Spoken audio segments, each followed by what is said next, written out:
Bismillahirrahmanirrahim. Assalamualaikum warahmatullahi wabarakatuh.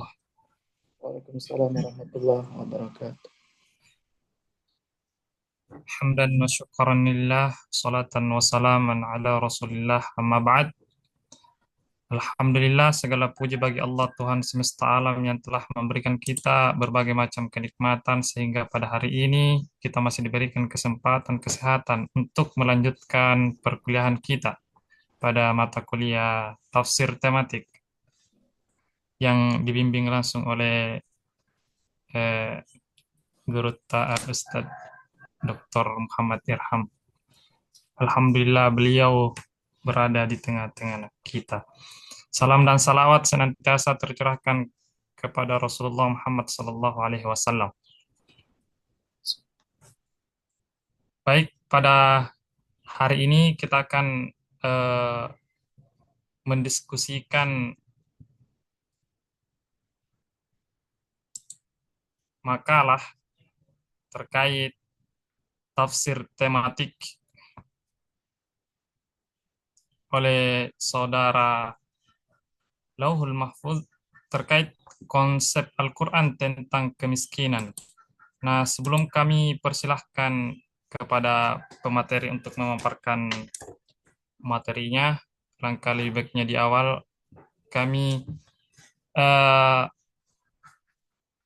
tunjuk ya satu persatu untuk ada yang doa dan salawat. Ya, kami berikan amanah kepada Ustadz Peri untuk nantinya memimpin doa, kemudian yang akan eh, melantunkan salawat di sela-sela ketika ada yang bertanya kemudian ditunggu untuk menjawab oleh pemateri, itu kami amanahkan kepada saudara Syahrul Muharram. Baik, untuk lebih mengefisienkan waktu, sebelum kita bersama-sama mendengarkan pemaparan materi oleh Al-Ustadz Lauhul Mahfuz, alangkah baiknya sehingga akan diberkahi oleh Allah ketika kita memulai dengan bersama-sama berdoa. Untuk itu kami persilahkan kepada saudara Ferry Munandar untuk memimpin doanya. Disilahkan. Baik, Bismillahirrahmanirrahim. Sebelum kita memulai perkuliahan, marilah kita memanjatkan doa kepada Allah Subhanahu wa taala. Semoga apa yang kita lakukan pada hari ini terhitung ibadah di sisinya. Bismillahirrahmanirrahim. Alhamdulillahirabbil alamin. Allahumma ftah alaina abwaabal ilmi wal hikmah warzuqna fahman nabiyyin wa hifzal mursalin wa ilhamal malaikatil muqarrabin waj'alna minal ulama'il amilin muttaqin muhdisin وبارك لنا في علمنا وجعله نافعا لنا في الدنيا والآخرة برحمتك يا أرحم الراحمين. الفاتحة.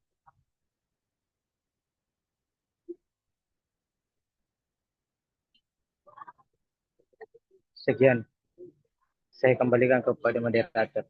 Baik, terima kasih atas dipimpinnya doa oleh saudara Ferry Munandar. Baik, untuk mengefisienkan waktu, kami langsung persilahkan kepada pemateri untuk memaparkan hasil eh, apa penelitian makalahnya. Disilahkan. Terima kasih moderator. Bisa dibuatkan PPT atau lewat sini saja.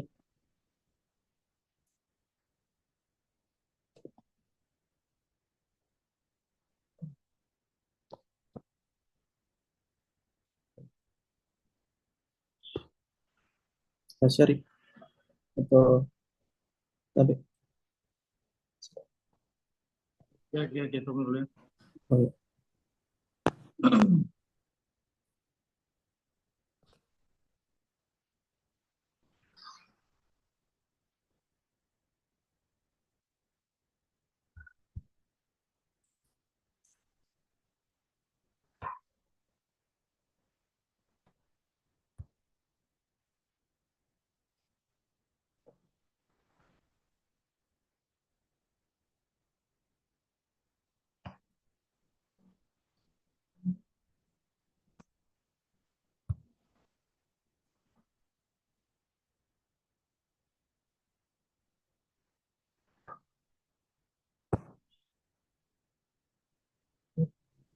Mungkin Ustaz Syarif ada aku dapat. Bisa saya saja yang bagikan lahir juga Ustaz. Kalau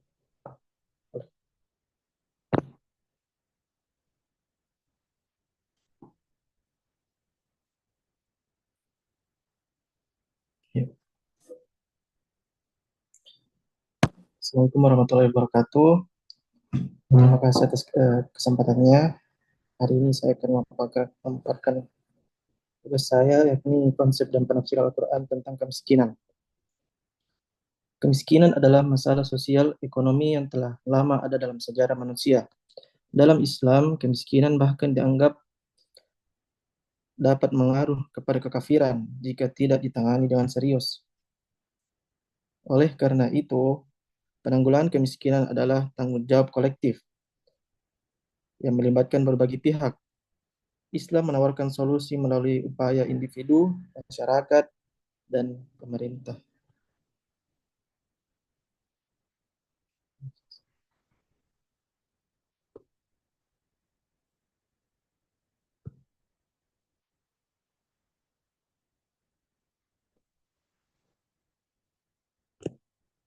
Tapi Ustaz Syarif ada kendala.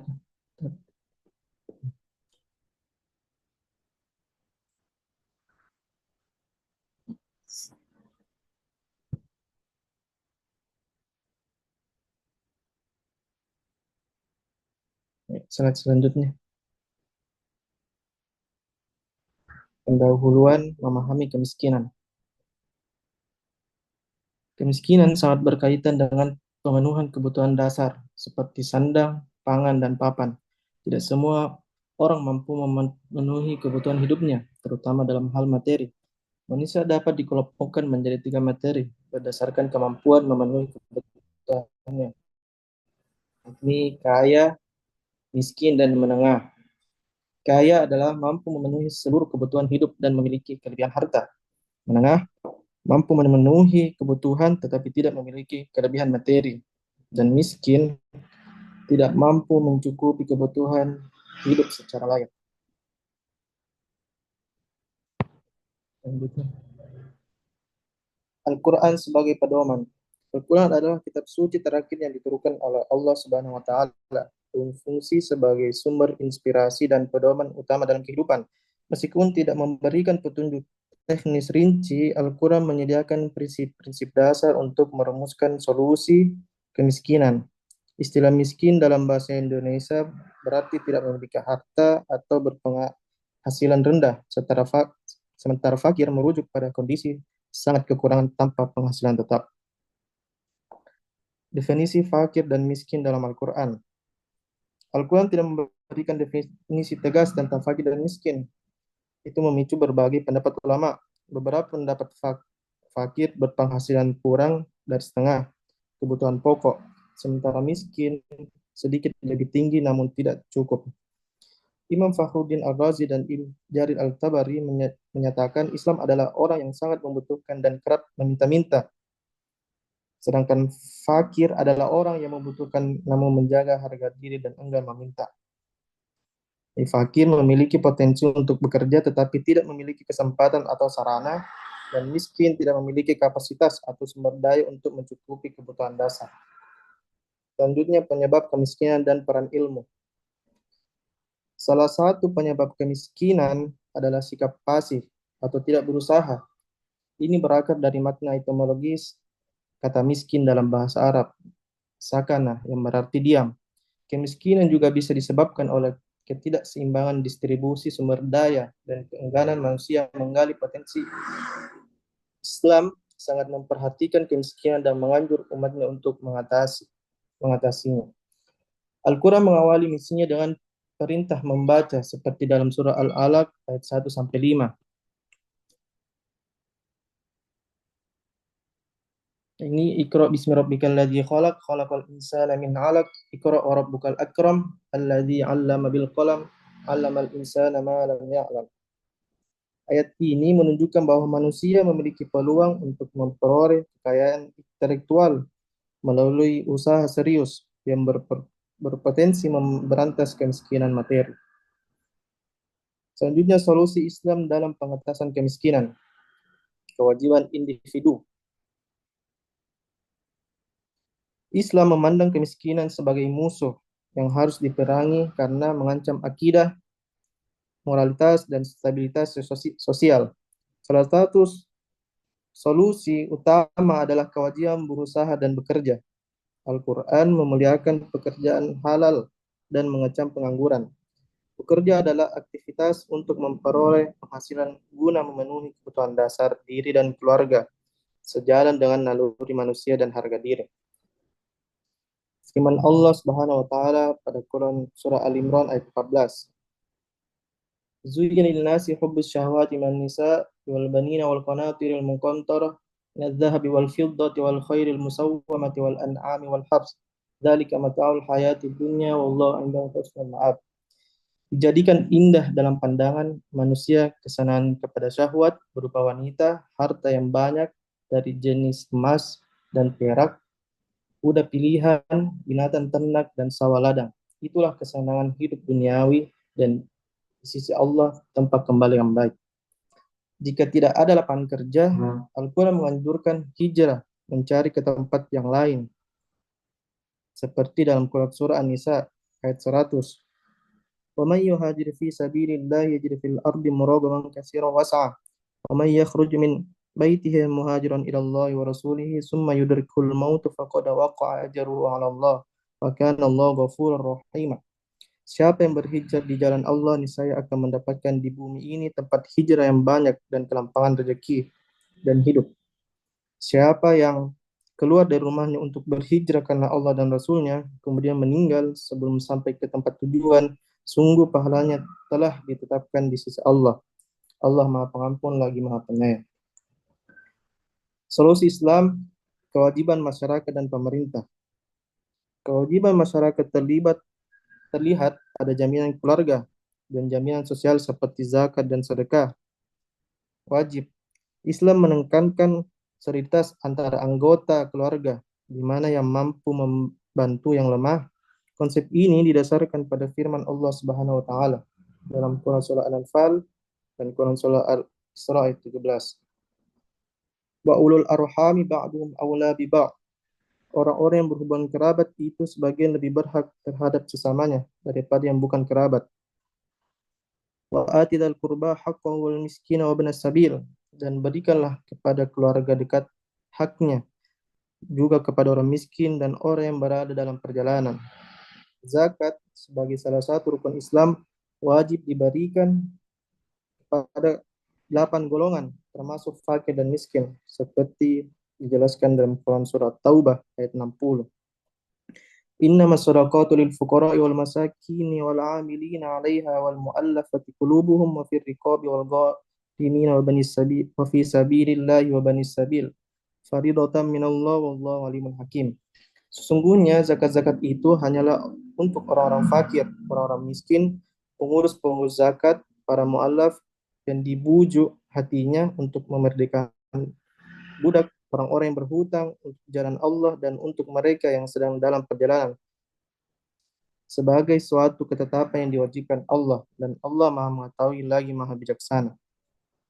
Pemerintah juga memiliki kewajiban menjamin kebutuhan dasar warga negara, menyediakan lapangan kerja, dan mengelola Baitul Mal, kas Islam untuk kesejahteraan umum, terutama bagi fakir miskin. Dan yang terakhir adalah penutup.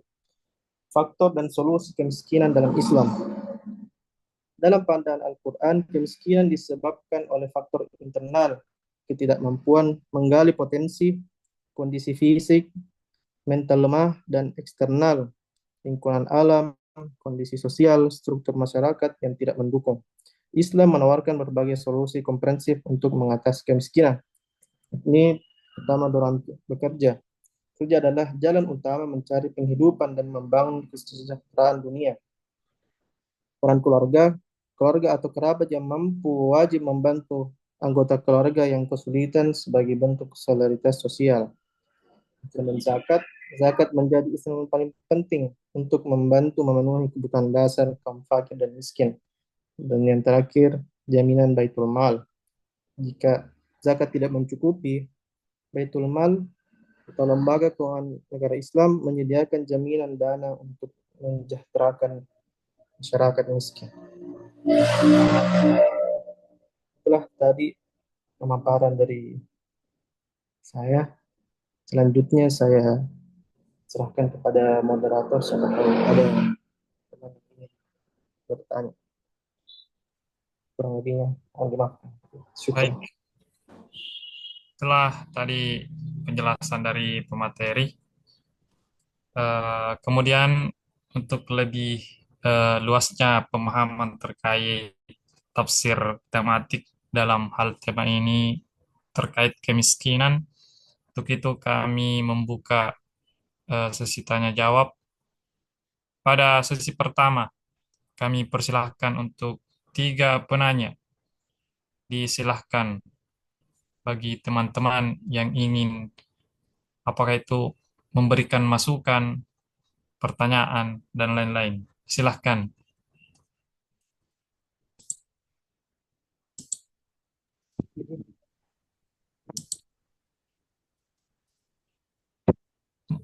Mungkin Ustadz Peri. Bismillahirrahmanirrahim. Assalamualaikum warahmatullahi wabarakatuh. Terima kasih atas kesempatan yang diberikan. Tadi sudah dijelaskan pemaparan tentang tafsir tematik tentang kemiskinan. Nah, yang ingin saya tanyakan di sini, bagaimana Al-Quran itu membungkus atau membingkai bahwasanya kemiskinan itu merupakan bagian ujian spiritual bagi manusia. Mungkin bisa dijelaskan salah satu ayat dan tafsirnya. Mungkin begitu, Pak Moderator. Barangkali bisa ditangkap inti dari pertanyaannya. Terima kasih. Baik. Bisa ditangkap Saudara Lauhul? Iya, bisa. Baik, terima kasih atas pertanyaannya. Kemudian selanjutnya kami persilahkan ke teman-teman yang lain untuk mengajukan pertanyaannya. Saya bertanya, mudah masuk. Baik, silakan. Baik, Bismillahirrahmanirrahim. Jadi tadi di slide saya lihat ada dimasukkan zakat. Nah, pertanyaan saya, bagaimana konsep zakat atau infak ini diajarkan dalam Al-Quran dan bisa jadi solusi terhadap kemiskinan di masyarakat. Nah, kalau mungkin bisa juga disampaikan contohnya seperti apa sehingga zakat atau infak ini bisa uh, menjadi solusi konkret terhadap kemiskinan yang ada di masyarakat. Mungkin demikian pertanyaan saya. Baik, bagaimana Saudara Lauhul?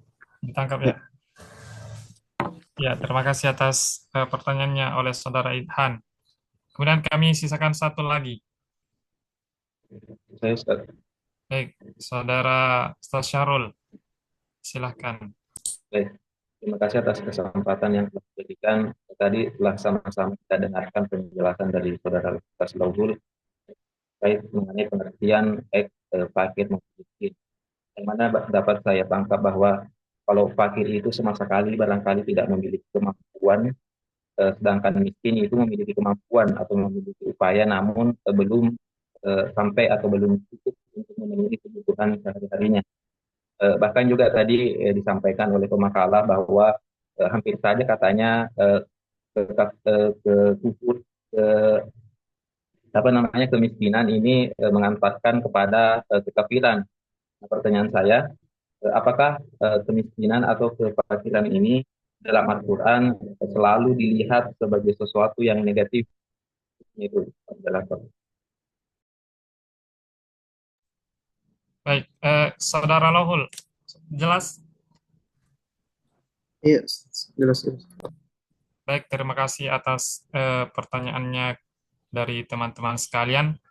Untuk itu, sebelum kita mempersilahkan pemateri untuk memberikan tanggapan balik kepada penanya, kami persilahkan dulu lebih awal kepada saudara Ustaz Syahrul untuk bersama-sama kita, Ustaz Syahrul yang pimpin untuk kita bersolawat.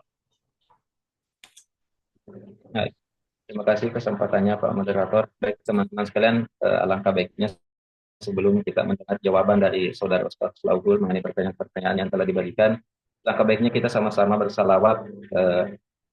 Selawat kita pada pagi hari ini mungkin bisa teman-teman dan sudah teman-teman hafal juga, yakni selawat Badar. Baik, 1, 2, 3. Salatullah, salamullah ala Taha Rasulillah. Salatullah, salamullah ala Yasin Habibillah wa qala bismillah wabil hadi rasulillah wa kulli mujahidin lillah amin badri ya Allah. Baik, terima kasih kepada saudara Syahrul. Ya, mungkin bisa langsung kami berikan kesempatan kepada pemateri untuk memberikan tanggapan atau jawaban dari penanya. Disilahkan kepada pemateri. Ya, terima kasih moderator. Yang pertama mungkin bisa saya jawab pertanyaan dari Ustaz Ferry Monandar, yakni bagaimana Al-Quran membingkai kemiskinan sebagai bagian dari ujian spiritual bagi manusia. Jadi kemiskinan dalam Islam bukan selalu merupakan kutukan atau hinaan. Al-Quran membingkainya sebagai ujian kehidupan yang bisa meninggikan derajat seseorang bila dihadapi dengan sabar. Jadi mungkin contoh ayatnya ada pada Quran Surah Al-Anbiya ayat 35 yang artinya tiap-tiap yang berjiwa akan merasakan mati.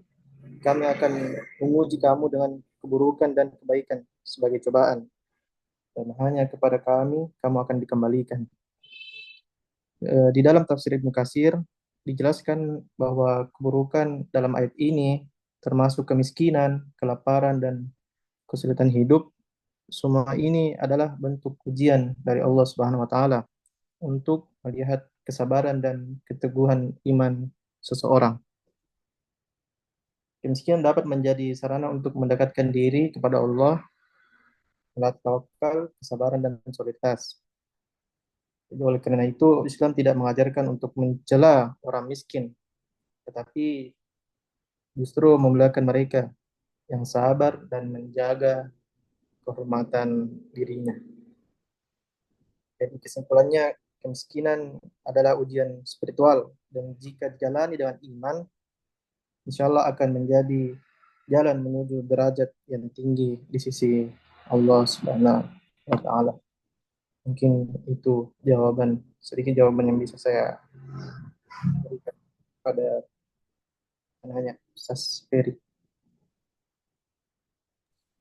Baik, kami kembalikan kepada saudara penanya lebih awal untuk memastikan apakah jawaban dari materi sudah mumpuni atau sudah ditemukan benang merahnya.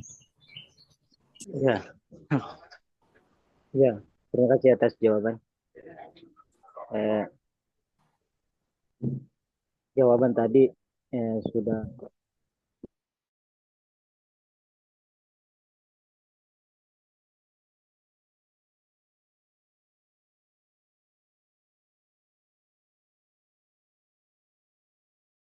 harus kita sabar.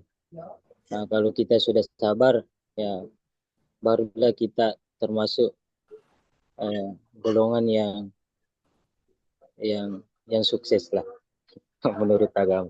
Mungkin begitu ya. Terima kasih atas. Ya, Ustaz. Selanjutnya, ya. Baik, karena Saudara Ferry sudah menerima, mungkin bisa dilanjutkan ke pertanyaan selanjutnya. Selanjutnya saya akan menjawab dari pertanyaan Saudara Idan. Jadi Al-Quran menetapkan zakat dan infak sebagai instrumen utama dalam keadilan sosial dan pengentasan kemiskinan. Dalam Quran Surah Taubah ayat 68, golongan penerima zakat disebutkan termasuk fakir dan miskin. Ini menunjukkan bahwa zakat juga bukan hanya ibadah individual, tetapi bagian dari sistem distribusi kekayaan.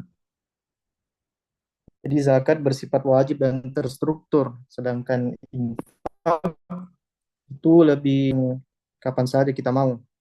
Jika dikelola dengan baik, zakat dapat membentuk dana sosial yang signifikan.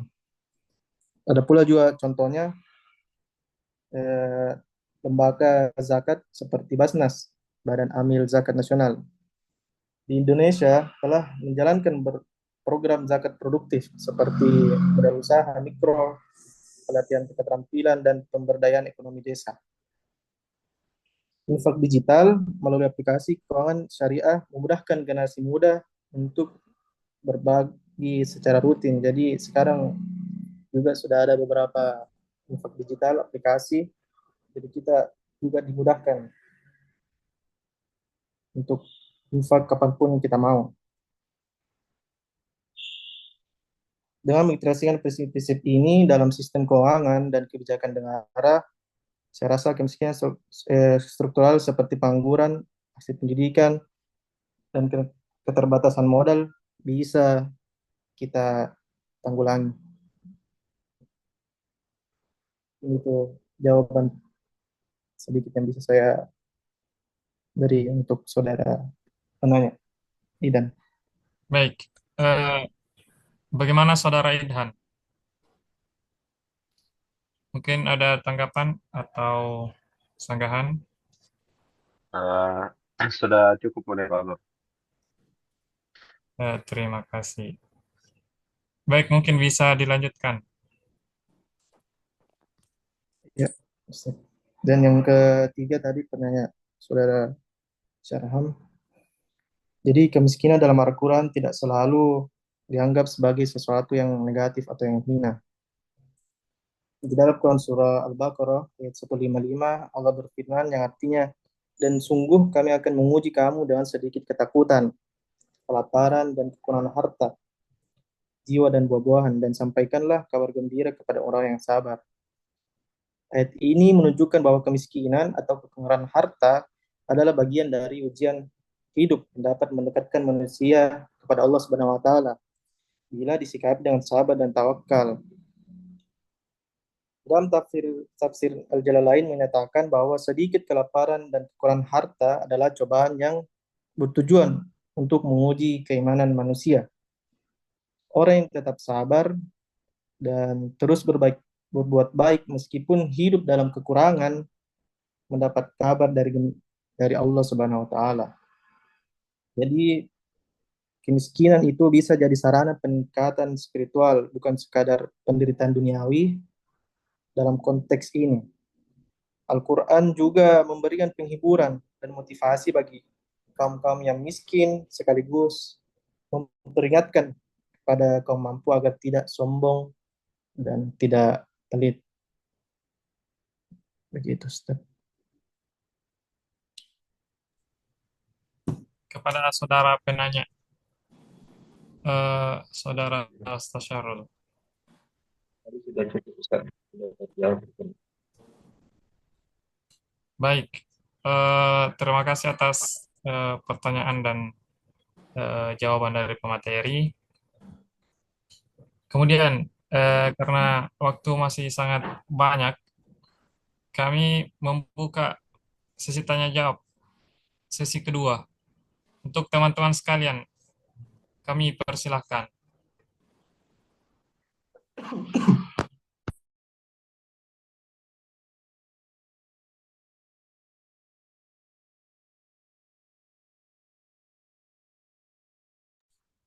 Mungkin Ustadz Muayyad.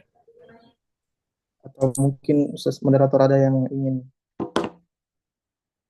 bertukar pikiran mungkin.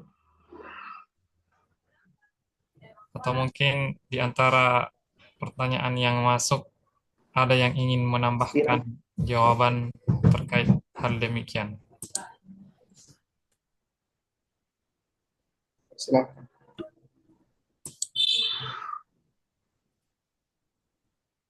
Saudara Stasyarif.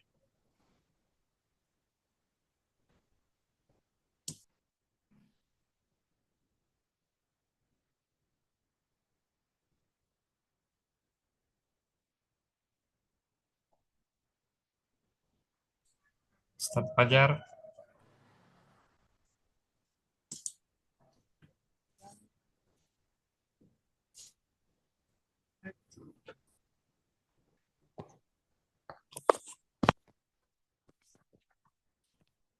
Saya bisa, Ustaz, masuk. Ya, disilakan Ustadz Hamzah Nur. Ya, saya minta izin matikan kamera karena jelek saya punya jaringan terputus-putus suaranya. Ya, tidak apa Ustadz. Ya, Silakan. izin Ustaz, ingin menanyakan ini tentang walaupun mungkin agak di luar konteks dari makalah yang disampaikan.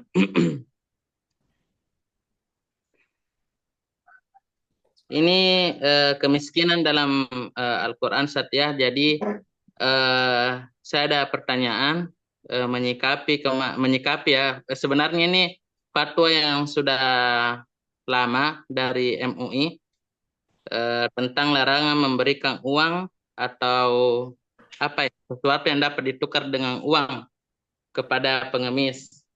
Yang saya dapat itu maksudnya supaya mereka tidak malas untuk bekerja. Jadi bagaimana menanggapi kemudian fatwa MUI itu yang pertama. Yang kedua mengenai Basnas. Ya kan kita ketahui bersama bahwa zakat di negara kita sudah diatur secara pada satu lembaga ya, Badan Amil Zakat Nasional. Namun beberapa hal kita temui kasus atau perkara yang kemudian ternyata Basnas ini tidak dikelola sebagaimana yang kemudian kita harapkan gitu. Salah satu contoh kasusnya itu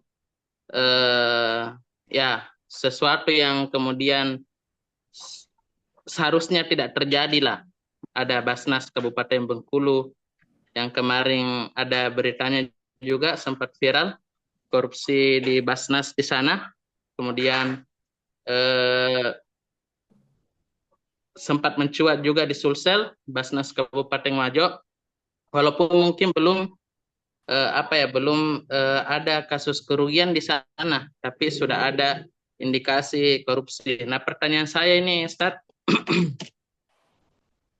bisa tidak ini penyaluran zakat ini tanpa harus melewati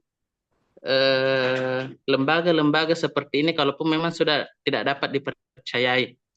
Mungkin ya karena kan masuk dari lembaga ini untuk menyuplai hasil zakat itu secara profesional, tapi kemudian tidak sesuai dengan yang diharapkan, lalu apakah bisa kemudian zakat ini dikelola masing-masing dari muslim itu sendiri? Mungkin itu saja dua pertanyaannya, Ustaz. Saya minta tanggapannya. Terima kasih. Baik, terima kasih oleh Ustadz Hamzah Nur yang sangat lugas pertanyaannya. Kita tampung dulu. Kemudian kami persilahkan ke teman-teman yang lain. Mungkin masih ada yang ingin dipertanyakan.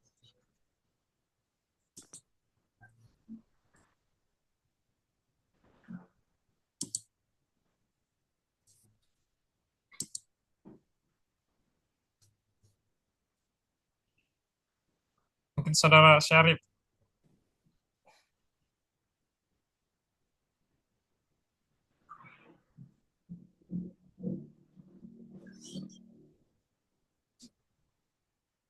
Ya, Ya, baik. Terima kasih atas kesempatan yang diberikan. Saya izin bertanya terkait dengan konteks dan penafsiran Al-Quran tentang kemiskinan. Nah, tadi juga sudah dipaparkan terkait dengan apa namanya solusi yang diberikan Al-Quran sendiri terkait dengan cara mengatasi kemiskinan sendiri. Ada tadi terkait dengan kewajiban keluarga, zakat dan lain sebagainya. Yang menjadi pertanyaan saya, uh, misal dari solusi yang diberikan itu, berarti usaha apa namanya solusi terkait dengan yang diberikan itu hanya istilahnya bergantung kepada orang-orang yang di sekitar tanpa ada usaha-usaha yang ada dari diri sendiri. Apakah mungkin ada solusi yang lain atau hanya seperti solusi yang disampaikan di makalah Anda?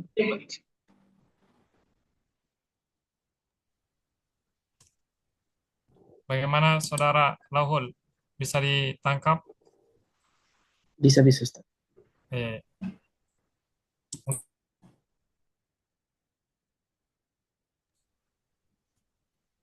Baik, mungkin kami persilakan lagi satu orang penanya.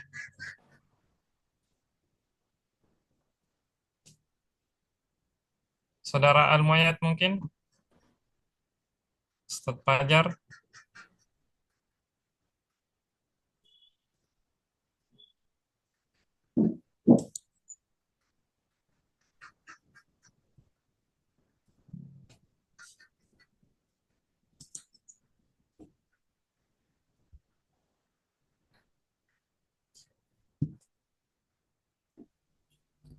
Coba nanya, izin.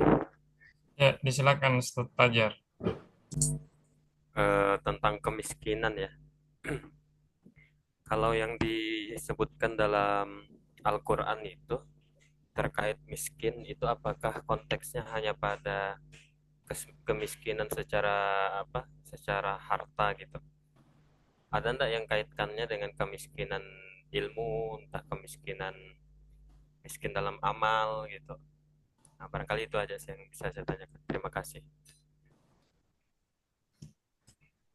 Terima kasih.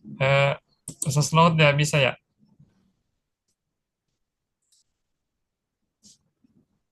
Sembari mungkin menunggu jawaban, mungkin bisa lagi kita salawat ya pada Ustaz Syahrul sebelum diberikan jawaban oleh pemateri. Ustaz, kalau waktu karena bosan makan tuh ada yang lagi.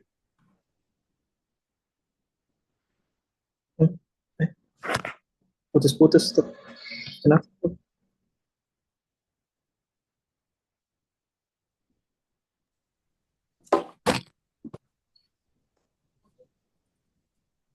Gimana saudara moderator? Apakah bisa saya jawab?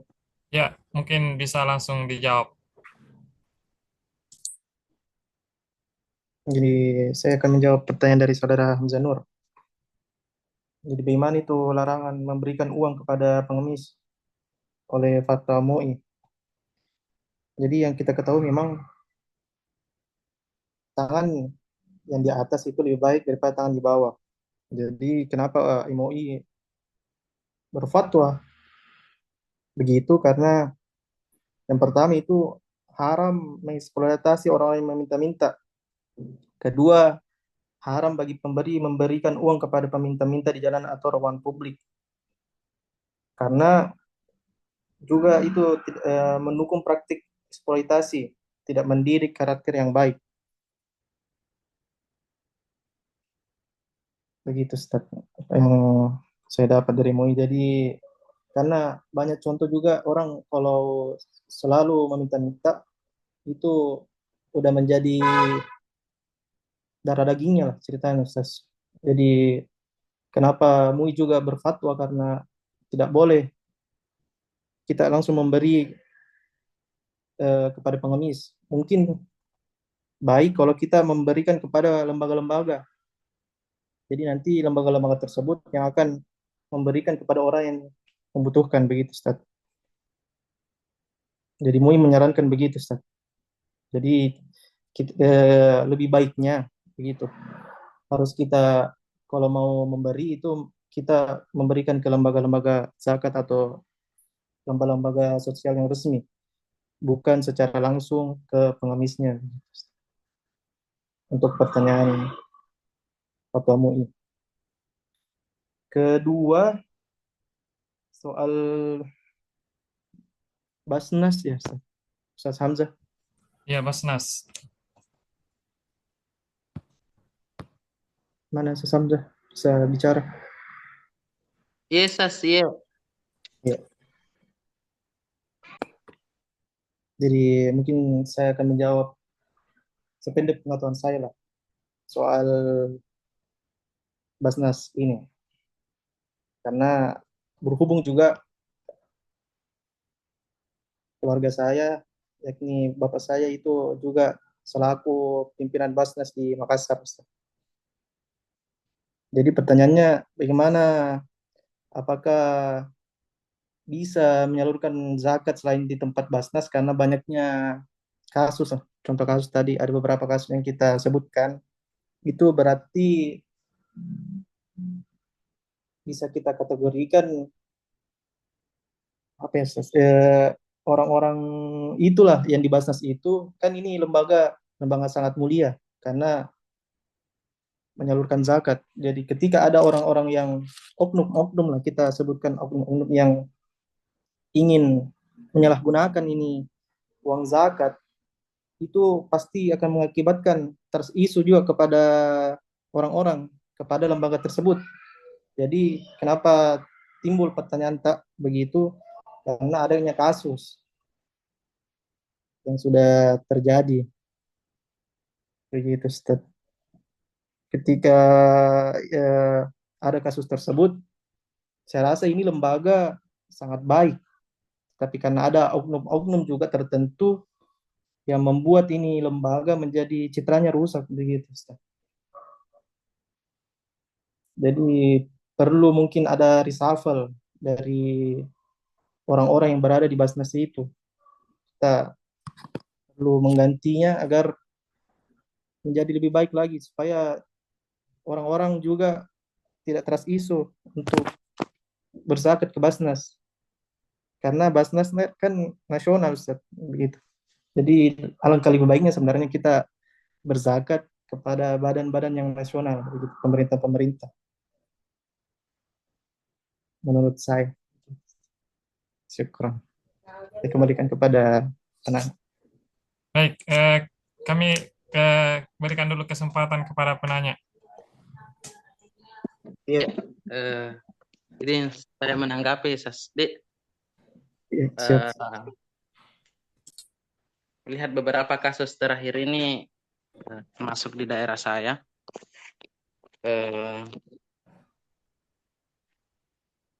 Kedengaran Ji? Halo? Iya, siap. Kedengaran. Ya, dilanjut. Dari beberapa hasil diskusi dengan teman-teman tafsir di Sinjai, mereka juga mendapati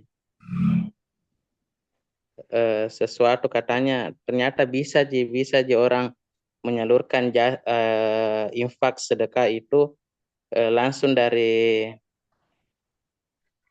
orang itu, sertanya artinya tidak harus melalui lembaga itu, tapi lebih baiknya memang harus melalui lembaga-lembaga yang terpercaya. Tapi kemudian kan artinya seakan-akan lembaga yang kita percayai ini ternyata penyalurannya itu tidak tepat sasaran kepada orang-orang yang membutuhkan. Bahkan ada Basnas di beberapa daerah itu yang memang penggunaan anggaran dananya itu ternyata terpakai untuk kegiatan-kegiatan MTQ di kabupaten. Nah, ini yang kemudian menjadi kritik bagi mahasiswa di Sinjai, saya dengar itu. Ya, kalau begitu kenapa tidak kita salurkan saja langsung kepada mereka yang membutuhkan tanpa melalui lembaga-lembaga yang kemudian katanya dipercayai dari negara itu. Yang ini kan ceritanya program ini kan untuk menanggulangi kemiskinan. Tapi toh kalau memang hanya digunakan untuk kepentingan kegiatan-kegiatan di Pemda misalnya dan apa dan sebagainya, saya teman-teman rasa katanya lebih baik mungkin ini saya mau tanyakan ini bagaimana hukumnya, apakah eh, tetap harus melewati eh, lembaga itu atau mencari lembaga yang lain, karena pada ormas-ormas yang lain juga banyak lembaga-lembaga zakatnya, atau sebaiknya memang disalurkan melalui diri sendiri saja secara pribadi. Ya, Ustaz. Ya, Ustaz, mengerti, Ustaz.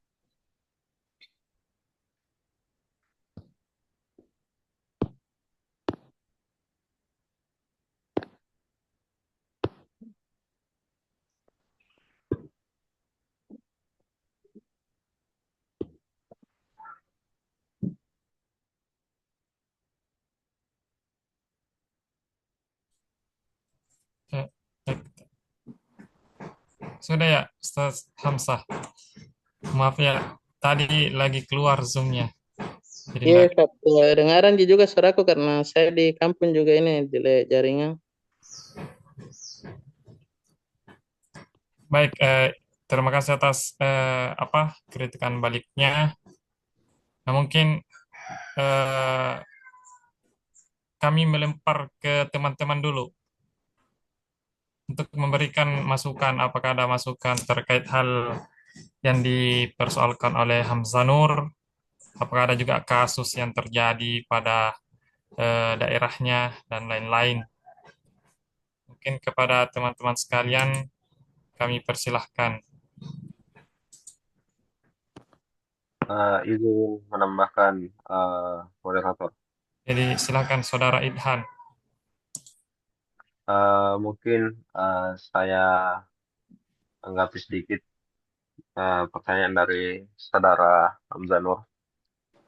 Setahu saya, walaupun namanya uh, zakat kan pasti nih, kita sudah tahu ada ketentuan memang zakat yang menyasar atau yang harus diberikan kepada 8 asnaf atau 8 kategori, 8 kelompok lah istilahnya. Nah, dalam hal ini setahu saya mungkin nanti bisa dikoreksi atau bagaimana. Setahu saya walaupun namanya badan zakat ya, akan tetapi di dalamnya bukan cuma zakat juga dikumpulkan, akan tetapi ada juga infak dan sedekah. Nah, dan itu setahu saya seperti misalnya badan zakat zakat di daerah itu memang ada dananya, dana tahunannya dari pemerintah. Jadi seperti tadi yang disampaikan bahwa untuk membiayai perlombaan MTQ dan sebagainya itu kan permasalahan maslahat. Nah, eh, menurut saya itu selama uangnya itu bukan berasal dari dana zakat itu tidak masalah Ji. Kalau dari dana infak dan sedekah misalnya yang diberikan ke Basnas kemudian dijadikan hal seperti itu saya rasa tidak masalah Ji. Akan tetapi kalau mungkin itu dana zakat yang dipakai itu nanti yang bermasalah karena eh, se- sependek pengetahuan saya zakat itu eh, sensitif ya harus itu yang 8 asnaf yang diberikan.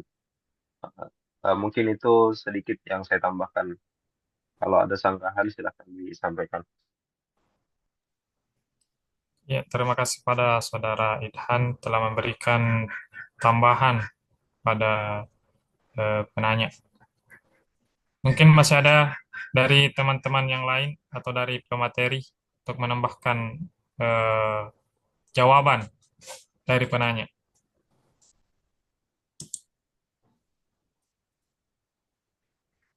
Mungkin Saudara Al-Muayyad.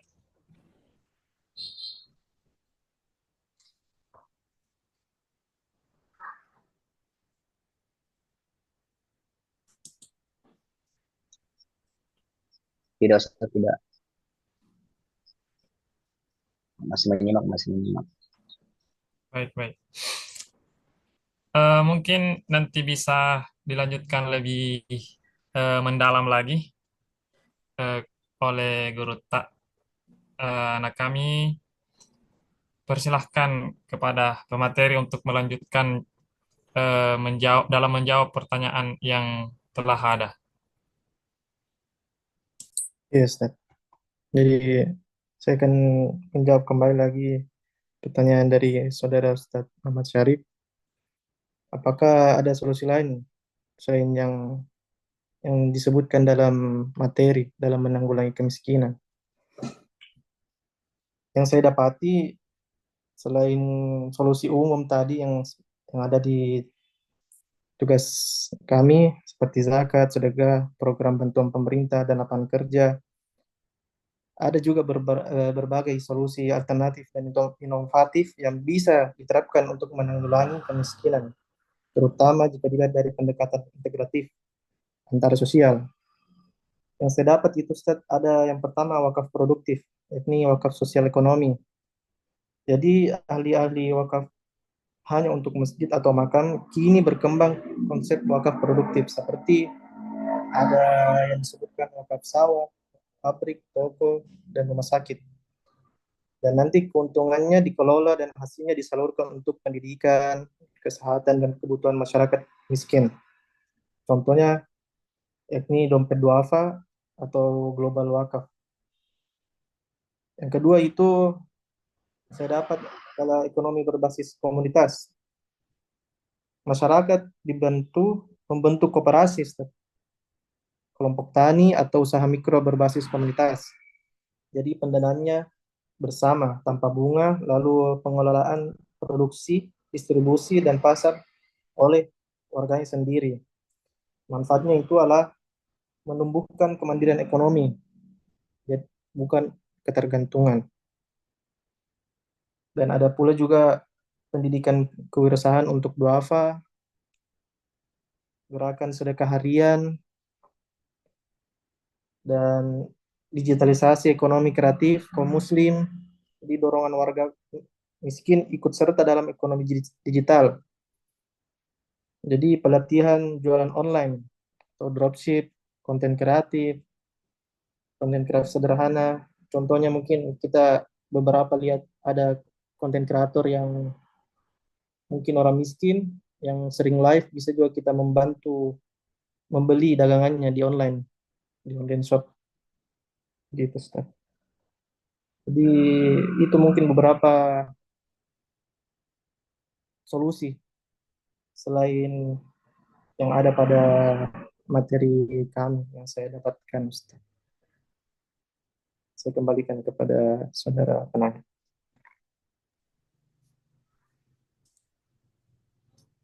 Baik, itu jawaban dari pemateri. Mungkin ada tanggapan balik?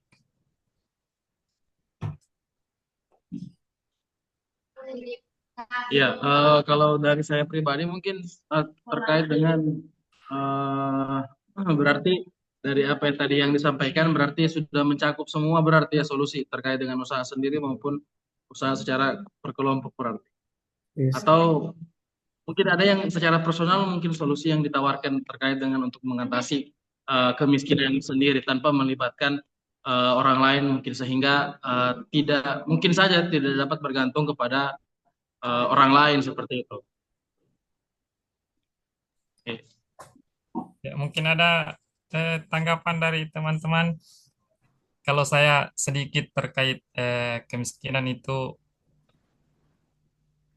Coba saya jawab. ya, kepada Ustadz Fajar. Oke, terima kasih atas kesempatan. Kalau menurut saya sih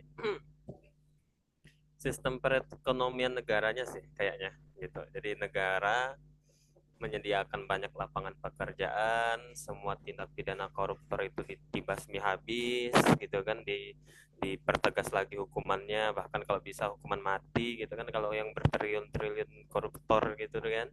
Nah, habis itu diperbaiki sistem perekonomiannya, banyak memperbanyak lowongan pekerjaan lah gitu kan.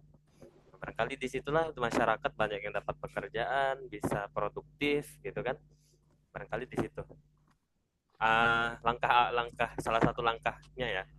Nah, di luar kemampuan dari dalam diri kita sendiri sih. Barangkali itu saja yang bisa saya tambahkan kalau menurut saya. Ya, terima kasih Ustadz Fajar. Mungkin itu tanggapan kepada saudara penanya. Bisa saya tambahkan sedikit, saudara moderator. Ya, disilakan, pemateri.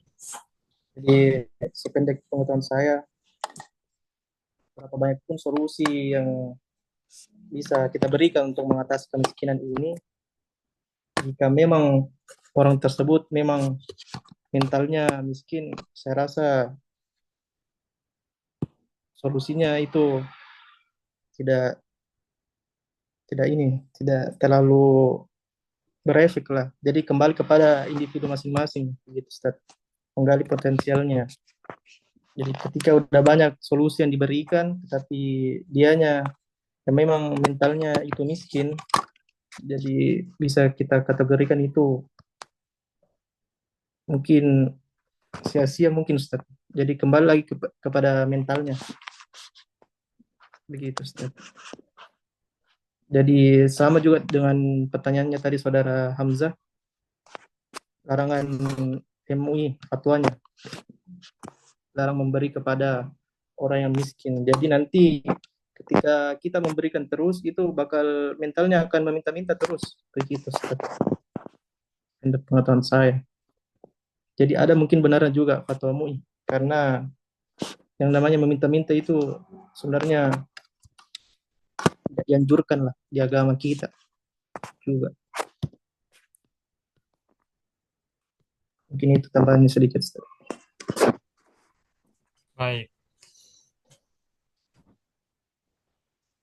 Untuk saudara penanya, mungkin sudah cukup ya. Masih ada pertanyaan?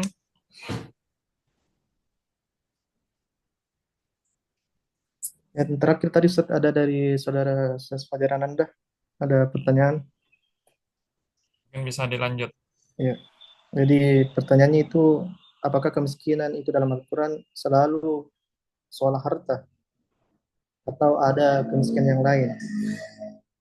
Jadi di dalam Al-Quran itu Ustaz, kemiskinan al-faqr tidak selalu identik dengan kemiskinan harta atau materi, tetapi ada juga memiliki makna yang luas dan mencakup. Yang pertama mungkin kemiskinan materi itu, kedua ada dibilang kemiskinan rohani, spiritual. Jadi Al-Quran juga menunjukkan bahwa manusia secara fitrah adalah fakir, miskin di hadapan Allah Subhanahu wa taala. Artinya membutuhkan Allah dalam segala hal, termasuk hidayah, ampunan dan petunjuk. Yang ketiga itu kemiskinan ilmu, kebodohan atau ketidaktahuan. Walau tidak disebut secara langsung dengan istilah fakir, Al-Quran mengisyaratkan bahwa ketidaktahuan atau jahil juga merupakan bentuk kemiskinan yang lebih dalam karena dapat menyesatkan. Yang keempat, kemiskinan moral dan sosial. Jadi Al-Quran juga mengisyaratkan bahwa ada bentuk kehinaan sosial dan moral. Orang yang punya harta tapi tidak berakhlak dan tidak berbagi. Begitu, Ustaz. Jadi Al-Quran tidak hanya berbicara soal kemiskinan harta atau materi, tetapi tadi ada 3 poin: kemiskinan spiritual, kemiskinan ilmu, dan kemiskinan moral. Begitu mungkin yang bisa saya tambahkan dari pertanyaan saudara Fajar Anda. Saya kembalikan kepada moderator. Baik, itulah jawaban dari pemateri. Mungkin dari saudara. Kami kembalikan kepada saudara penanya, saudara Fajar. Mungkin ada kritik atau sanggahan. Disilahkan. Insya Allah sudah sangat cukup jawabannya. Barangkali nanti mungkin bisa lah ditambahkan juga terkait jenis-jenis kemiskinan itu disertai dengan dalil-dalilnya atau ayat-ayatnya. Barangkali itu saja. Terima kasih pemateri dan moderator. Baik. Nah, waktu kita sekarang masih cukup banyak.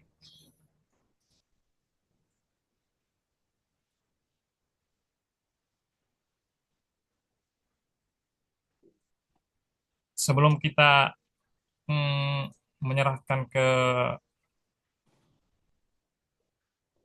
Guru Tak untuk memberikan penjelasan yang eh, maksimal, mungkin ada close statement dari pemateri, karena semua pertanyaan sudah dijawab.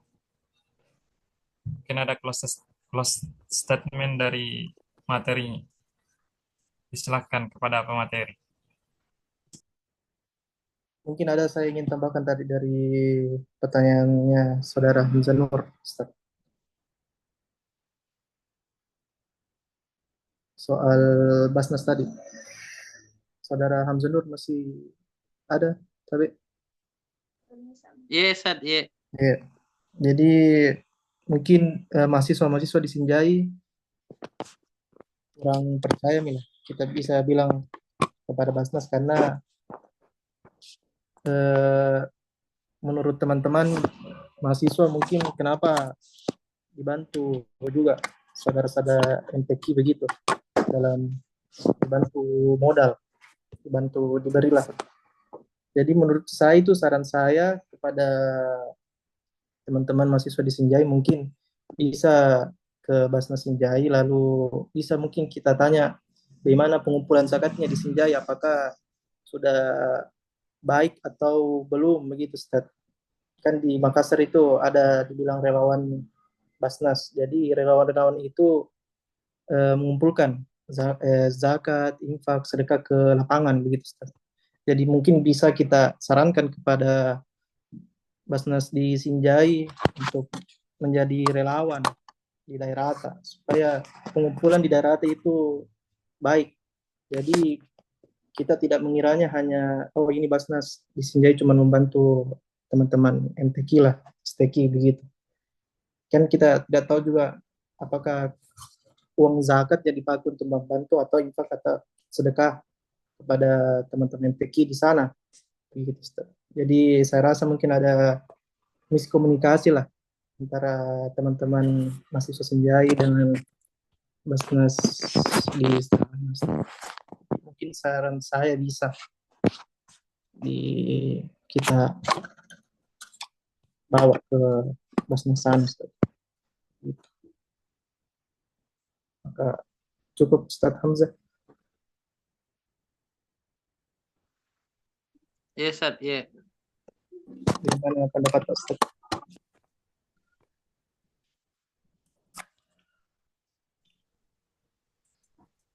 Baik, mungkin kepada saudara pemateri bisa ditutup. Tapi Pak Moderator mungkin saya bisa bertanya. Jadi Wan, silakan karena masih ada beberapa menit. ya, Ya. baik. Baik, terima kasih atas waktunya, kesempatannya Pak Moderator. Eh, mungkin eh, sebelumnya saya ingin minta maaf dulu ya pada Ustadz. Mungkin tadi saya terlambat masuk karena tadi saya mencari jaringan juga ini tadi agak kurang bagus. Eh,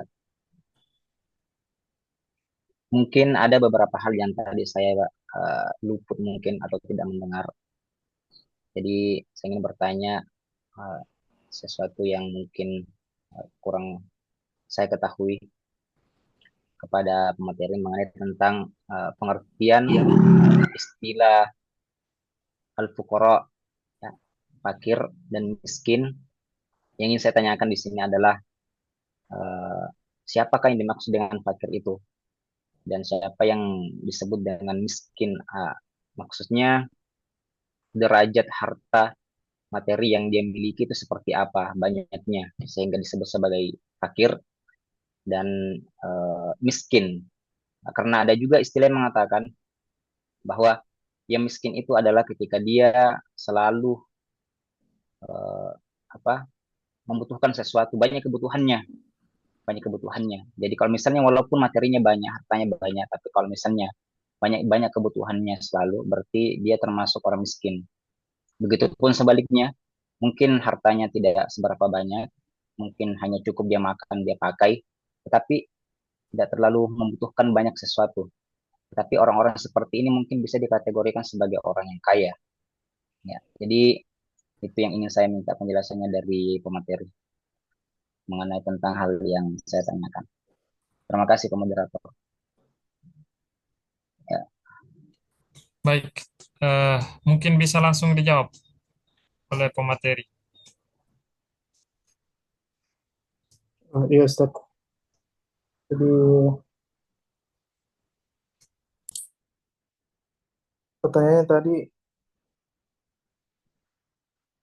istilah al-fakir dan miskin. Siapa yang disebutkan fakir itu dan siapa yang disebutkan miskin? Dari derajat materinya seperti apa sehingga disebut fakir dan miskin. Jadi kita kembali kepada pengertian fakir secara bahasa etimologi berarti orang yang patah tulang belakangnya syaratnya bahwa dia tidak mampu menopang dirinya sendiri, alias sangat kekurangan. Secara istilah syar'i orang yang tidak memiliki harta atau penghasilannya sama sekali atau sangat sedikit sehingga tidak mencukupi kebutuhan pokok dirinya dan tanggungannya. Contoh kasusnya itu kalau ada orang yang hanya mendapatkan penghasilannya dalam sehari itu 10.000, sementara kebutuhannya itu pokok minimalnya adalah mungkin 50.000, Ustaz. Itu fakir. Kalau miskin, secara bahasa dari kata akar kata sakana atau diam dan tenang. Artinya orang yang tampak tidak mengeluh, tapi sebenarnya butuh, sebenarnya kurang. Secara istilah, orang yang memiliki penghasilan tapi tidak mencukupi sepenuhnya untuk menutupi kebutuhan dasar hidupnya. Artinya miskin lebih baik kondisinya dari fakir, meski tetap kekurangan. Contohnya juga mungkin dia itu orang yang berpenghasilan 30.000 tapi kebutuhannya 50.000 per hari, Ustaz. Jadi masih kekurangan, tapi lebih baik dari fakir. Jadi itu, Ustaz. Di dalam surah At-Taubah juga tadi ayat 60, fakir dan miskin disebut secara terpisah. Jadi menunjukkan bahwa keduanya itu berbeda dan keduanya berhak menerima bantuan zakat meskipun kondisi fakir dianggap lebih berat dari yang miskin. Itu mungkin yang bisa saya jawab sederhananya.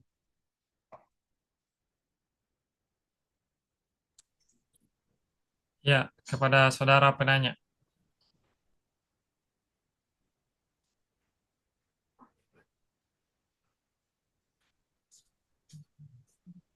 ya cukup cukup. Terima kasih atas jawabannya. Baik, mungkin itulah beberapa pertanyaan dan masukan yang telah diberikan. Mungkin dari pemateri bisa menutup ya sebelum kita menyerahkan ke guru tak kepada dosen pengampu.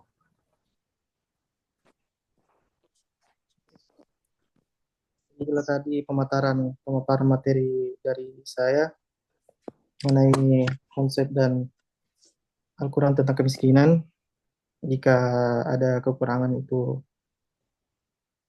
dari saya dan akan saya evaluasi dan revisi setelah perkuliahan ini. Cukup itu yang bisa saya berikan closing. Mungkin ada Syukuran. kata-kata untuk terkait kemiskinan.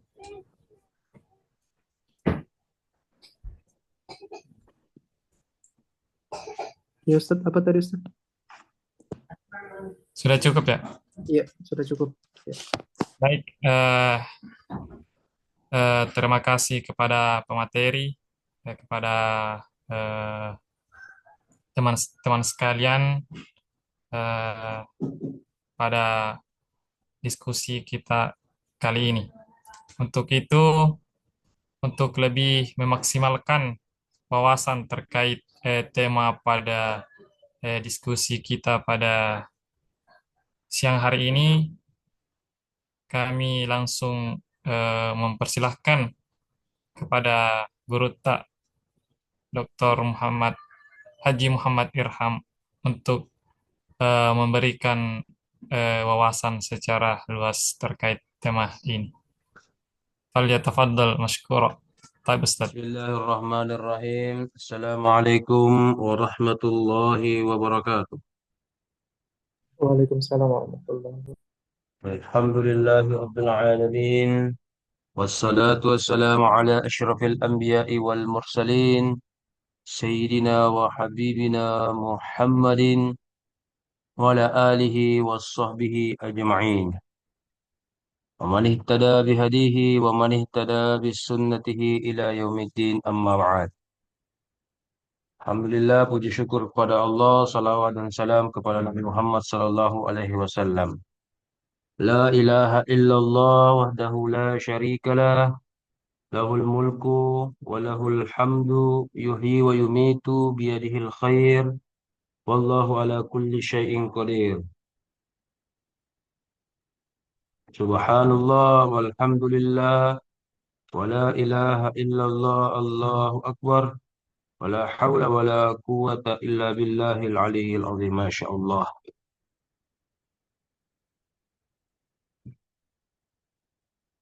Yang pertama, sebelum kita lanjut, kita harus dulu sepakat tentang ontologi dari yang kita bahas. Taslahul, miskin yang Anda masuk ini miskin versi orang Arab, al-miskin atau al-masakin, atau miskin definisi KBBI versi orang Indonesia. Nah, dijawab dulu ini Ustaz Lauhul. Jadi kita harus sepakat di awal. Silakan. Iya, Ustaz.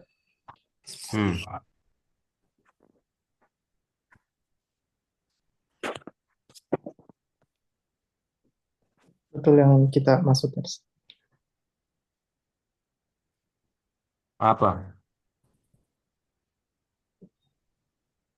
Jadi yang kemiskinan tadi yang saya bahas memang terus dari bahasa Arab. Yang bahasa Arab? Iya. Bahasa Arab. Oke. Alhamdulillah. Kalau bahasa Arab dikatakan berarti nanti harus memfokuskan kata-kata al-miskin. Kalau yang Indonesia betul sudah mengambil fuqara. Ya. Jadi ada bedanya. Kalau miskin Arab berarti data primer kita lafal-lafal al-miskin, miskin, maskan, al-masakin, ya, dan seterusnya. Dan dari versi dan akar katanya. Tapi kalau versi Indonesia, oke. Yang membedakan adalah kalau tadi versi Arab, fuqara itu adalah sekunder karena yang primer adalah fakir. Fuqara adalah sekunder. Du'afa, orang-orang lemah, ya kan? Itu juga zi masgobah, banyak dalam Al-Quran. Sa'il, al-mahrum, dan banyak kata-kata yang bermuara kepada kemiskinan secara umum. Jadi itu semua jadi sekunder. Tapi kalau miskin yang Indonesia, menurut Indonesia, berarti itu semua tadi bukan hanya sebagai sekunder, tapi itu betulan primer yang dibahas. Fakir dibahas, primer, miskin betul-betul dibahas, duafa sebagai, kalau dikatakan itu indikator-indikator dari sebuah kemiskinan. Nah, nanti saya lihat sudah dalam bentuk jurnal ini. Alhamdulillah. Tapi jangan lupa tulis juga nama-nama dosen tak ya, supaya ada namanya tulisan kolaborasi ya. Kalau perlu, enggak apa-apa ambil dari kampus lain juga satu mahasiswa atau ambil dari S1 juga enggak apa-apa ya. Karena biasa bisa tak 5 itu kalau satu jurnal ya, tidak ada ruginya, supaya ada namanya penambahan akreditasi kalau banyak yang tulis gitu. Baik akreditasi prodi ataupun jurnal yang bersangkutan, kalau banyak kolaborasinya itu lebih baik. Oke. Kita lanjut. Saya akan tampilkan beberapa slide tentang kemiskinan. Nah, ini bagus kalau ada slide-nya ini. Ini sudah saat-saat yang lalu ini saya buat ini. Coba, masih ada. Masih ada jika pakai ini. Oke, yang pertama tentu kalau ditanya miskin, orang miskin. Siapa itu orang miskin? Jadi nanti harus diawali dengan definisi. Oke? Nah, definisi. Dan dari definisi itu ada indikator orang miskin itu apa. Oke. Secara umum. Iya. Ah, bagaimana kalau Al-Quran? Coba kita lihat. Secara umum, indikator atau ontologi dari orang miskin itu diantaranya adalah miskin itu mau makan atau mau dikasih makan. Saya jumpai ada 9 kali terulang, apa ini salah ya? Apa ini? Coba, terulang, terulang. Ada kurang lebih 9 kali terulang dalam Al-Quran itu kata-kata miskin yang berdekatan dengan kata-kata to'am. Ya, apakah to'am atau it'am, yut'imun, ya, itu 9 kali. Ya, 9 kali. Coba lihat, ya, coba lihat. Ya, oke. Coba lihat. Al-miskin. Berarti kurang lebih, ya, kalau al-miskin itu dengan al-masakin digabung, ya tadi kalau tadi 25 itu mungkin ada kata-kata masakin dan rukun sebagainya, berarti kalau ini sekitar 21 saja, itu kurang lebih 45%. Miskin itu selalu beriringan dengan kata-kata to'am atau makanan. Kalau orang dikatakan miskin, apa indikatornya? Apa indikatornya miskin? Nah, salah satunya ini. Ini yang paling utama. Butuh makanan. Kalau dalam sebuah keluarga sudah mengatakan, apa nih sebentar kasih yang dimakan ini? Nah, misalkan itu. Apa nih kasih yang sebentar dimakan ini? Ya kan? Apalagi lebih parah. Masya Allah, sudah 3 hari ini kita belum makan. Kalau kamu minum gampang, Ji. Minum gampang, Ji. Biar minum yang sudah dimasak atau tidak dimasak, minum gampang, Ji. Ya? Oke. Makanya ada orang bertahan, tidak makan itu, minum-minum terus. Ya? Oke. Kita lanjut. Nah, di sini saya minta nanti Anda pahami, bisa juga nanti bagian dari revisi. Miskin ini indikator utamanya adalah makanan. Indikator utamanya adalah makanan. Mampu tidak dia beli makanan? Nah, kemudian di sini adik-adik mahasiswaku semua, kalau Anda masih makan Indomie dan telur, itu belum miskin. Belum miskin. Ya, nasi dengan garam, itu belum miskin. Kalau tidak ada makanan, miskin tojen itu. Lihat di kulkas, lihat persediaan beras, nggak apa lagi, lihat apa-apa. Ya, bahkan tidak ada yang bisa dijual untuk beli makanan. Ya, saking miskinnya, habis makanannya jual HP. Sudah itu tidak ada mie lagi, habis lagi. Dia jual HP-nya 1 juta, 2 juta, tidak ada yang melakukan, tidak ada yang barang-barang dia dijual. Iya kan, jual lagi bajunya cakar, tinggal 10.000, 20.000 dan seterusnya. Nah, itu miskin tojeng itu. Itu miskin tojeng.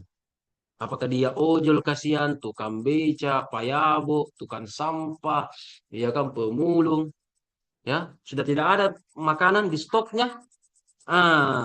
Itu adalah miskin tojeng. Ya, nah, di sini itu jadi miskin itu makanan. Kenapa? Betul, miskin itu betul. Lihat nanti di Makoyis, di Sanul Arab, dari kata sakana, diam, tenang. Coba lihat, pisau. Pisau itu dikatakan sikin, dari sekar kata dengan sakina, tenang. Kenapa sikin dikatakan tenang? Coba lihat kemarin, orang kurban. Itu kerbau, sapi, kambing, bergerak-bergerak, tapi pas dipotong dengan sikin, pisau, tenang nih itu, jadi daging nih, tenang nih. Tenang nih, saking tenang itu. Dan digunakan alat sikin untuk kasih makan orang miskin, untuk kasih makan orang lain. Itu. Ya, jadi ingat, indikator kemiskinan itu adalah, makanya fadilahnya adalah Tidak ada sedekah, infak, atau kebaikan yang paling mulia yang langsung tembus di aras, langsung amalnya diterima kecuali kasih makan orang, kasih minum orang. Ya, saya ulang, itu nih pahala yang paling bagus dan paling cepat diterima, kasih makan orang, kasih traktir orang. Cuma etikanya adalah kalau kita makan, doanya satu. Kalau kita dikasih makanan, doanya dua. Kalau kita dikasih, kalau makan sendiri, ya doanya buat satu kan, Bismillah, Allahumma barik lana, sudah cukup. Oke, tambah salawat, tambah apa, sudah cukup. Doa diri sendiri cukup. Tapi kalau kita dikasih makan, ya seselauhul ini traktir, ya syarif, jauh-jauh dari Palu ke Siang, ya kan? Nah, datang di Makassar nanti, ya, ya, ya, ingat kita tahu, traktir ke syarif, tidak ada dengar ke syarif, tidak mau jadi traktir. Berarti dia mau traktir ini, sibuk ke cerita. Cerita mesti, itu. Ya. Kenapa Sarip? Kenapa Sarip? Apa tadi cerita Sarip? Sih bisa Sarip ini banyak-banyak nunya. Jadi orang besar ini di Palu ini. Kenapa Sarip? Ada yang bisa Tidak, dibantu? tidak. Oh iya, iya lanjut nih. Ya, dan seterusnya. Kalau kita di it'am dikasih makan. Nah, oke, maka doanya dua. Sebelum kita doa makan, doakan dulu orang yang bersangkutan. Ulahu yang terakhir kini. Doakan dulu. Semoga cepat apa. Semoga cepat ya apa. Semoga semakin apa. Itu. Kan kita belajar surah At-Taubah ayat 60 itu. Surah At-Taubah itu. Khudh min amwalihim. Ya kan? Di tengah-tengah ayat dikatakan. Wasalli alaihim. Doakan. Doakan itu. Doakan. Ya. Dan seterusnya. Itu dulu. Jadi ini secara umum.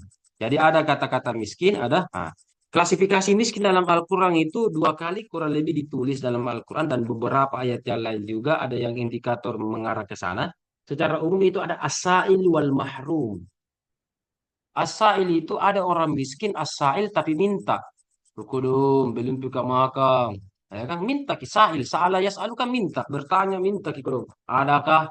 Nah, bertanya. Tapi ada juga al-mahrum, haram, dia haramkan dirinya karena dia orang mulia. Gengsi, berwibawa, ada muruahnya. Saya biar miskin-miskin, tapi tidak mau dilihat orang miskin sama orang lain. Ada di Tuhanku. Maka orang begini juga kita kasih. Jadi banyak orang minta inilah tugasnya lembaga-lembaga tentang harta. Inilah tugasnya pengurus masjid juga, amil kalau nanti bulan Ramadan. Ya, cari itu. Ada orang miskin, mengaku miskin. Ada juga misalkan miskin, tidak mau mengaku. Tidak mau mengaku. Ada juga orang kaya yang mengaku miskin. Itu lebih parah itu. Sudah kaya mengaku miskin. Ya, ada juga memang dia miskin kasihan. Kita lihat rumahnya, apanya, pekerjaannya ditahu dan seterusnya. Tapi mahrum, tidak mau minta. Tidak mau minta. Harusnya ini lebih banyak dong. Karena tidak mau minta. Bahkan dia menjaga agamanya, muruahnya. Dan ini untuk kita semua ini pahami bahwa dulu pada masa Rasul yang mahrum itu banyak. Sekarang sedikit mami yang mahrum. Miskin yang al-mahrum sedikit mami. Makanya dulu kenapa dikatakan orang miskin itu makbul doanya. Makbul doanya karena banyak yang mahrum. Jadi miskinnya dia jaga muruahnya, jaga agamanya, jaga juga sholatnya, jaga ibadahnya. Banyak orang miskin tidak muruah, minta-minta. Ada juga mungkin alhamdulillah kalau sholat, kalau tidak, bagaimana makbul doa? Itu kalau tidak sholat juga, tidak puasa ini juga. Coba lihat, kita kan miskin, puasa salah satunya adalah merasakan. Kita bersedekah merasakan bagaimana kepedihan orang lain. Nah, kalau orang miskin tersebut, misalkan kita rasa puasa kemarin, merasakan bagaimana kepedihan. Kan puasa kan tidak makan. Indikator miskin salah satunya adalah, yang paling utama adalah tidak makan. Nah, kalau orang miskin baru tidak puasa bagaimana? Bagaimana? Mana makbul doanya. Sudah miskin, tidak puasa, tidak sholat, hiduplah dia. Ini bilang tadi bebannya basnas ini kalau begini. Oh didoakan kan? Iya kan? Negara ini butuh doa-doa dari orang miskin, tapi miskinnya yang apa? Yang mahrum, jaga sholatnya, jaga apanya, jaga ibadahnya. Tapi kalau miskinnya dikasih tadi untuk beli apa? Beli kota, beli apa? Token game, iya kan? Beli apa untuk ini? Ya. Saya pernah diceritakan oleh seseorang, salah satu pekerjaan yang miskin itu kasihan kan namanya buruh, buruh di pelabuhan, buruh di pelabuhan. Ya, Bahaya kan kalau orang namanya buruh, buruh pelabuhan, buruh bahan bangunan atau berupa yang angka-angka kosong, ya kan, belum lagi ganti yang apa itu terbatas, terbatas. Tapi saya mengenal ada seseorang, ya sudah kasihan uangnya pas-pasan, apanya pekerjaannya dan seterusnya. Bayangkan uang pas-pasan itu, kita tahu di pelabuhan dekat dengan apa? Nah, Tahul, kalau di pelabuhan dekat dengan apa? Kalau ada situ lokalisasi di situ di pelabuhan, dekat dengan apa itu? Karaoke. Karaoke stage. Karaoke. Kalau karaoke enggak apa-apa. Kalau sekedar karaoke enggak apa-apa. Jadi kalau karaoke baru ada mie ehem-ehem di sampingnya, iya kan? Iya kan? Ada mie botol, ada mie yang seksi-seksi. Apalagi kalau main mie juga, nauzubillah. Itu begitu. Ada oknum. Enggak pindah semua, ada oknum. Bayangkan. Sudah makannya kodong untuk anaknya apa? Lari ke situ, lari ke situ. Iya kan? Oke lah kalau orang kaya kok apa dan seterusnya melakukan begitu, oke itu dosa betul. Banyak warna, oke. Tapi itu dosa baru sedikit warna pas-pasang begitu lagi. Menyumbang. Iya kan? Atau berapa tarifnya itu nanti Sarif kamu mungkin lebih tahu tarifnya atau apanya ya, atau Erul mungkin tahu tarifnya itu. Nah, dan seterusnya. Oke lanjut. Nah itu. Coba kita lihat. Kalau begitu terhadap orang miskin apa sikap kita? Ini banyak ini. Banyak sekali sikap kita ini. Lebih daripada 10. Yang pertama ihsan. Ihsan. Di situ surah Al-Baqarah 83 Nisa juga ada. Ini tambahan ini untuk Anda semua dan revisi juga. Hmm. Ada kan ayatnya wabil walidaini ihsana wabidzil qurba wal yatama wal masa. Jadi ihsan, jadi betul ihsan yang pertama adalah kepada orang tua. Wal yatama. Tapi ingat ihsan juga wal masakin. Ada wanya wow berarti ma'tuf. Ma'tuf berarti kembali. Berarti kita ihsan kepada mereka miskin. Wa atal mal, wa atal mal, wa atu banyak dalam Al-Quran redaksinya. Di antaranya surah Al-Baqarah ini 177 gitu. Infak, yunfikun, warzukuhum memberikan mereka rezeki. Bukan hanya dalam bentuk materi. Namanya orang miskin kasihan juga butuh perhatian, butuh kelembutan, ya kan? Wakulu husna. Ya kan? Ada kata-kata Kaulan husnan itu apa? Ada juga kaulan ma'rufa. Kepada mereka orang miskin itu harus kaulan ma'rufa. Jangan bilang, nih ambil menu. Sambil bicara kotor, tai-tai ambil menu. Kau dasar beban bangsa sampai masyarakat, ambil menu. Kau senang kasih orang tapi nu bully. Tidak. Sita orang kaul hus, nanti ini harus dibahas ini. Apa bedanya? Kaulul husna, kaulul ma'ruf, belum lagi nanti ada lagi kaul-kaul yang lain itu banyak ya, sadidan, karima nanti. Tapi itu khusus tentang miskin, kaul yang kita adalah kaulan ma'ruf, kaulan dan hus yang baik. Nah, bagaimana itu nanti lihat tafsir-tafsirnya semua. Kemudian kita kasih makan.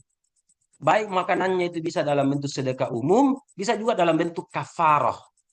Kafarah. Apakah kafarah sumpah, kafarah apa? Di sini banyak kafarah surah Al-Maidah 89, 95 dan lain-lain sebagainya.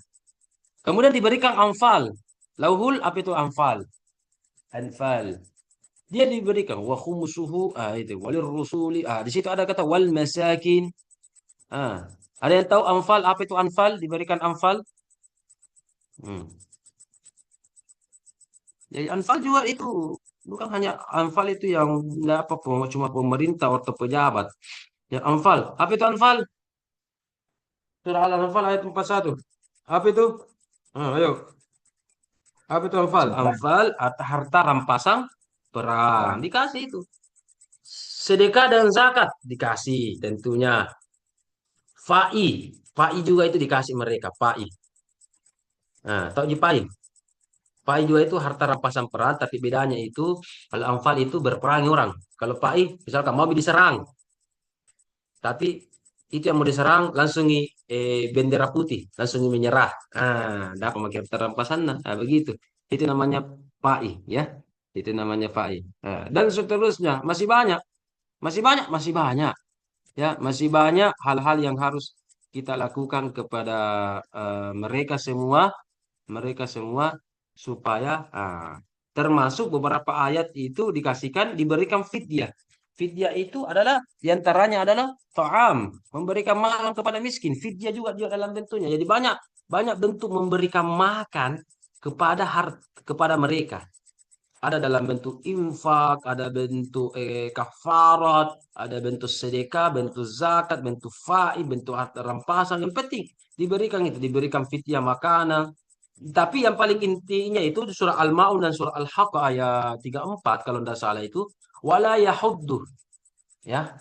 Kalaupun kita tidak bisa kasih makan mereka, jangan halang-halangi orang untuk wala yahuddu, ya kan, ala ta'amil miskin. Banyak dalam Al-Quran, ya, atau al-ma'un, ya, menghalangi atau mencegah orang yang berhak yang dapat itu baru dikasih. Nah, itu tidak boleh itu. Ya kan? Ya, minimal kita motivasi orang ini, motivasi orang untuk bersedekah. Oke? Kalau tidak, jangan halang-halangi orang. Harusnya konon jatahnya itu yang tinggal di kolom jembatan, tetapi kita ambil orang, ambil itu haknya. Ya, jangan mau kasih gitu, anu gitu tuh, tidak anu ji. Jadi saya mau itu tidak boleh juga begitu. Sini nanti ada sistematika sistemnya bagaimana untuk ini. Jadi ini penting ini materi ini bukan hanya lembaga-lembaga harta, lembaga-lembaga pengelola harta yang pelajari. Anda juga sebagai kaum muda harus pelajari ini, ya, pelajari ini.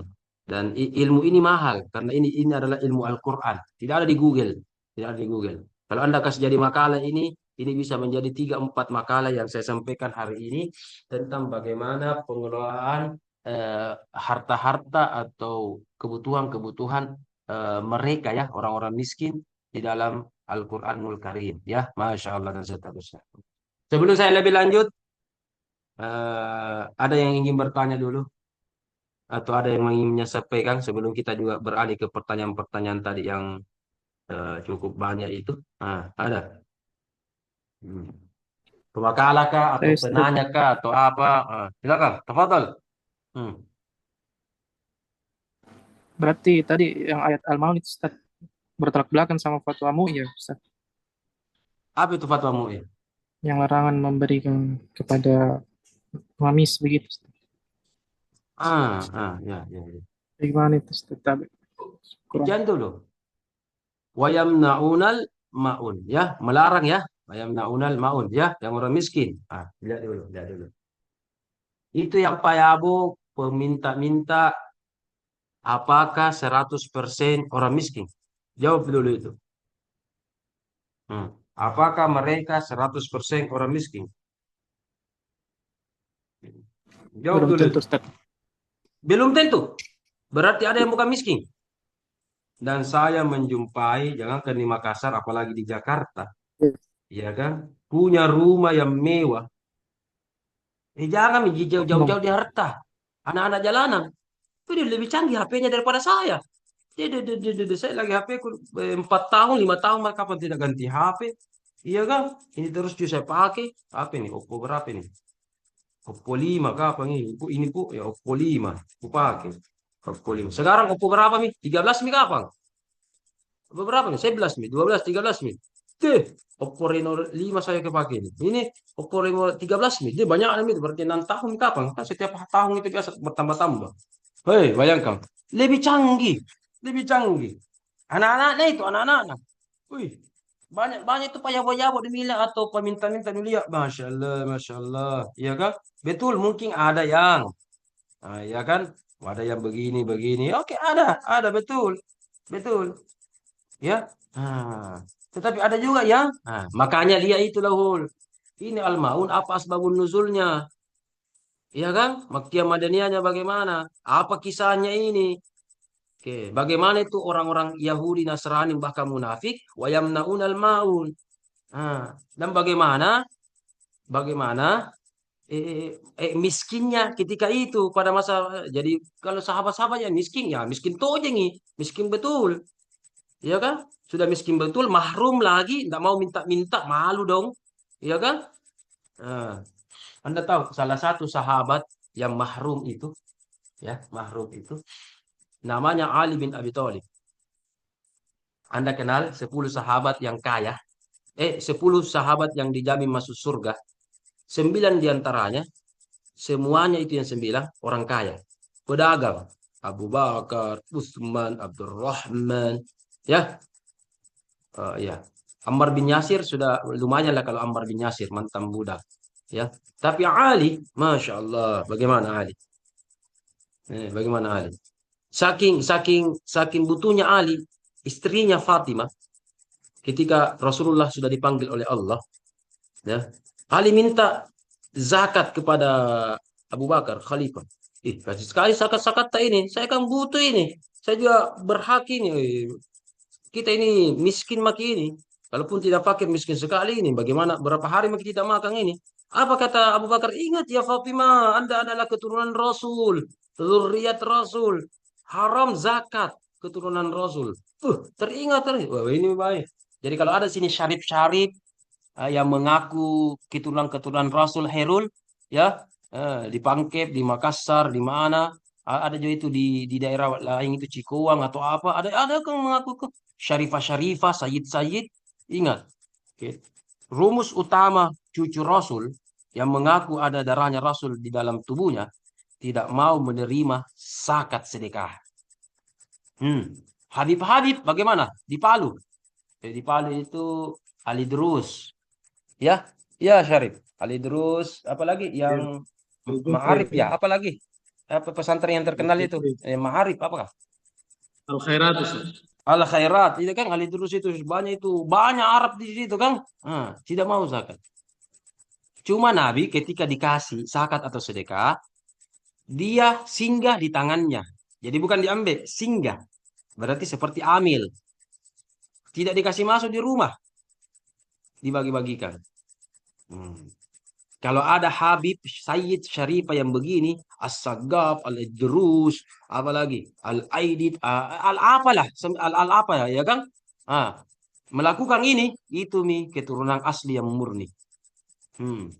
Ya, mengikuti sunnah Rasul. Ada itu kisahnya itu bagaimana Rasul mengharamkan dirinya dan segenap keluarganya untuk makan zakat dan sedekah. Ya, Anda juga ini, Anda bisa menjadi keturunan Rasul secara spiritual atau secara keilmuan. Kalau mereka sayyid-sayyid itu keturunan Rasul secara biologi. Anda boleh seperti keturunan Rasul yang meneruskan spiritual dan akademik kerasulan keilmuan Rasul. Makanya ulama-ulama kita Pandritata, termasuk dulu Lauhul, Pakai Mustamin, di Campalagian juga, Guruta-Guruta di Androng Guruta di Campalagian. Ya, siapa di sini orang Mandar di sini? Siapa orang Mandar? Ada orang Mandar di sini. Polman Majeni apa? Siapa? Yang mana itu? Yang mana? Reski Pratama. Reski biasa mengaji di Campalagian. Di baca-baca kitab biasa. Ya. Bisa kasih Androng Guru tak di situ, Androng Guru di situ zakat. Kira-kira menerima zakat sampai sekarang. Dulu tidak. Enggak, Pak Dokter. Tidak kan? Tidak. Lanjut nih perjalananmu. Reski, hati-hati di jalan. Iya, Pak Dokter. Minta maaf, matikan kamera. Lanjut. Iya, oke. Saya juga sebenarnya ada kegiatan ini hari, tapi saya nanti mau berangkat pada duhur gitu, supaya konsentrasi kuliah. Tapi oke lah, setiap orang beda pertimbangannya. Oke, lanjut. Begitu, tidak mau menerima zakat. Ya, saya tantang Anda semua. Kalau kalau Anda juga mau mengikuti, silahkan. Kalau tidak, karena bilang guru tak mustaming itu lahul, paling-paling seperti ya, Anda dapat amplop, Anda dapat imam atau ceramah dapat amplop, paling-paling itu belikan bensin saja. Ya, kalau misalkan pas-pas ki uang Anda ada lebihnya sedikit, uang bensinmu. Jangan kasih beli makanan. Kalau sekarang paling-paling kota lah, bolehlah kota misalkan ya. Yang penting jangan beli kota Makassar, bahaya itu kalau kota Makassar dibeli. Ya kan? Dan seterusnya. Begitu. Jadi dia itu konteksnya ya. Saya mau tantang dulu diskusi teman-teman ini. Sekarang ada program pemerintah adalah makan siang gratis. Ya kan? Saya mau tantang. Bagaimana Ferry? Ini Ferry ini KM ini Ferry ini tidak kaleng-kaleng ini Ferry ini. Ya. apalagi suka bicara tentang hukum. Ada program. Jadi di Jawa itu sudah mulai berlaku satu tahap, dua tahap. Di Indonesia, di Makassar juga sudah dibuka itu juga. Ada Badan Gizi Nasional, ada gedung-gedung untuk tempat makan nanti. Bagaimana itu? Nah, bagaimana itu? Makan siang gratis. Bagaimana?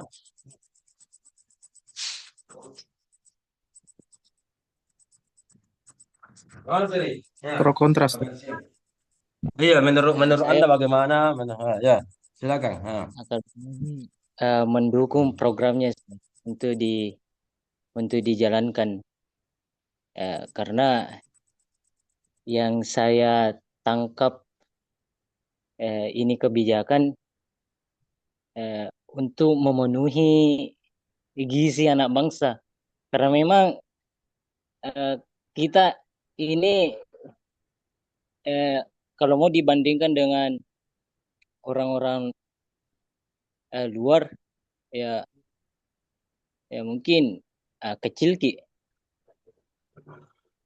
Jadi gizinya Kecil itu pendek, kecil pendek lagi, begitu.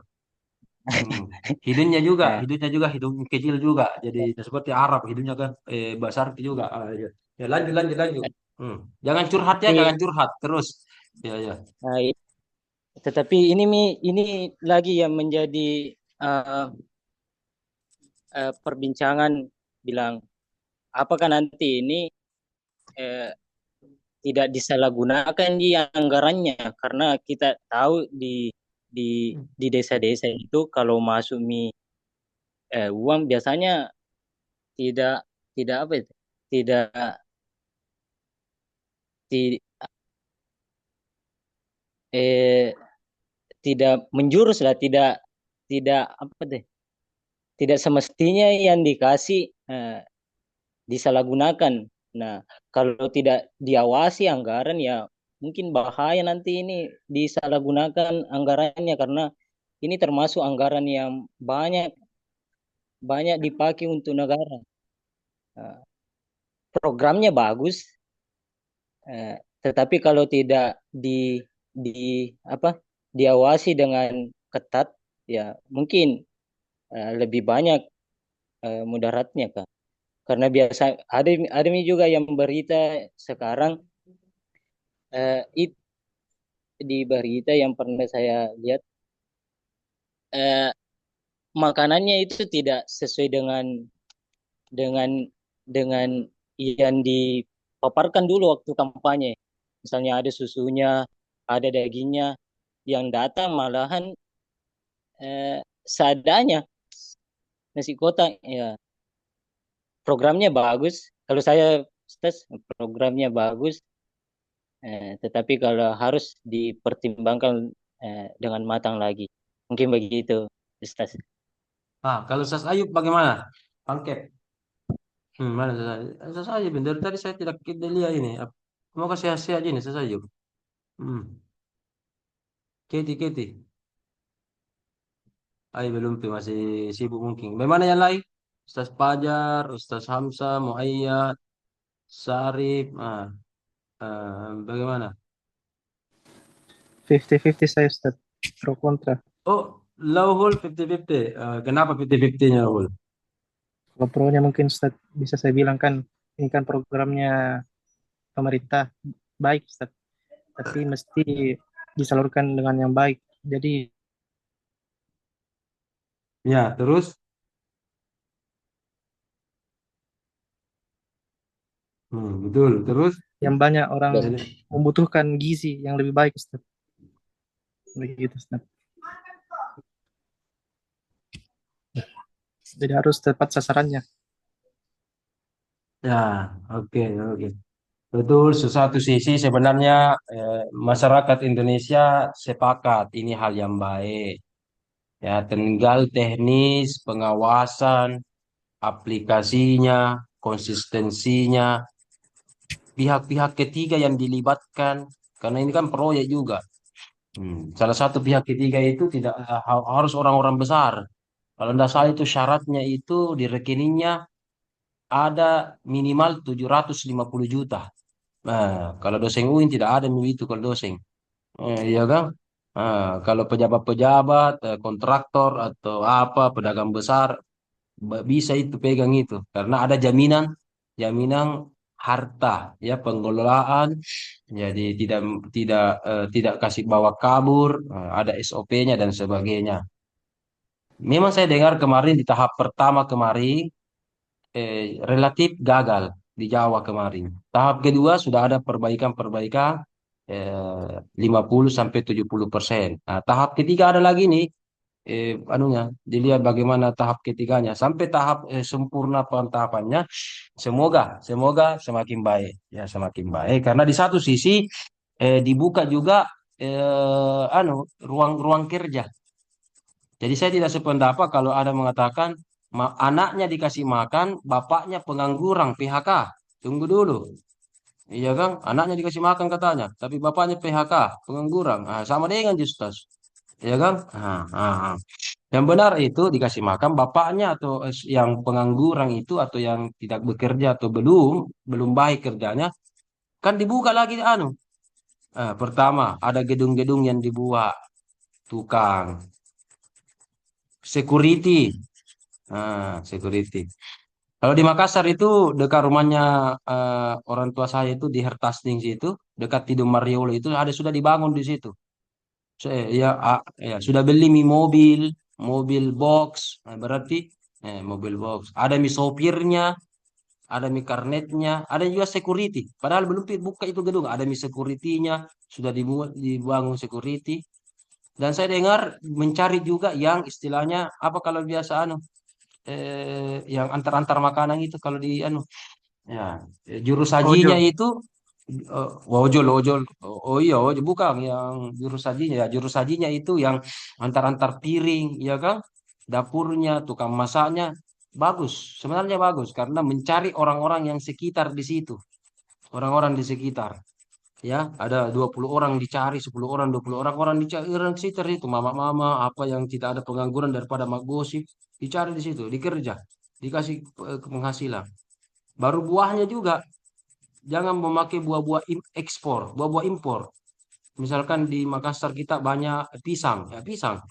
Kalau di Malang ya, banyak stroberi, banyak apel, apel, ya kan? Jangan impor-impor apa yang lokal saja supaya pedagang-pedagang, pedagang-pedagang, pedagang-pedagang, belum lagi lelong-lelong, dibeli makanan di leong, ke apakah dikelola dengan koperasi, berarti ada lagi di situ tenaga kerja di situ, lelongnya juga kerja, ada lagi di bawah koperasinya atau ada pihak ketiganya, dan seterusnya. Harusnya bisa baik. Harusnya kasih makan bapaknya juga dan kasih makan juga anaknya. Harusnya.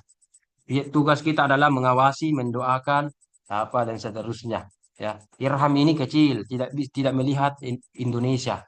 Beda dengan mungkin menteri atau presiden yang sudah ruang lingkupnya nasional. Kita ini cuma yang saya lihat ini paling-paling sama tadi kuliah saya. Ya kan? Makassar gua di kuliah setiap hari. Tapi orang-orang di luar yang berwawasan luas, sudah ke luar negeri, sudah ke apa, melihat Indonesia secara umum, ada pasti pertimbangannya. Ada staf ahli apa. Kita harus dulu mengawali semua kebijakan dengan berbaik sangka. Sambil memberikan saran, pengawasan, masukan, doa, kepada mereka. Ya, kalau bukan masyarakat yang mendukung pemerintahnya, masa orang lain?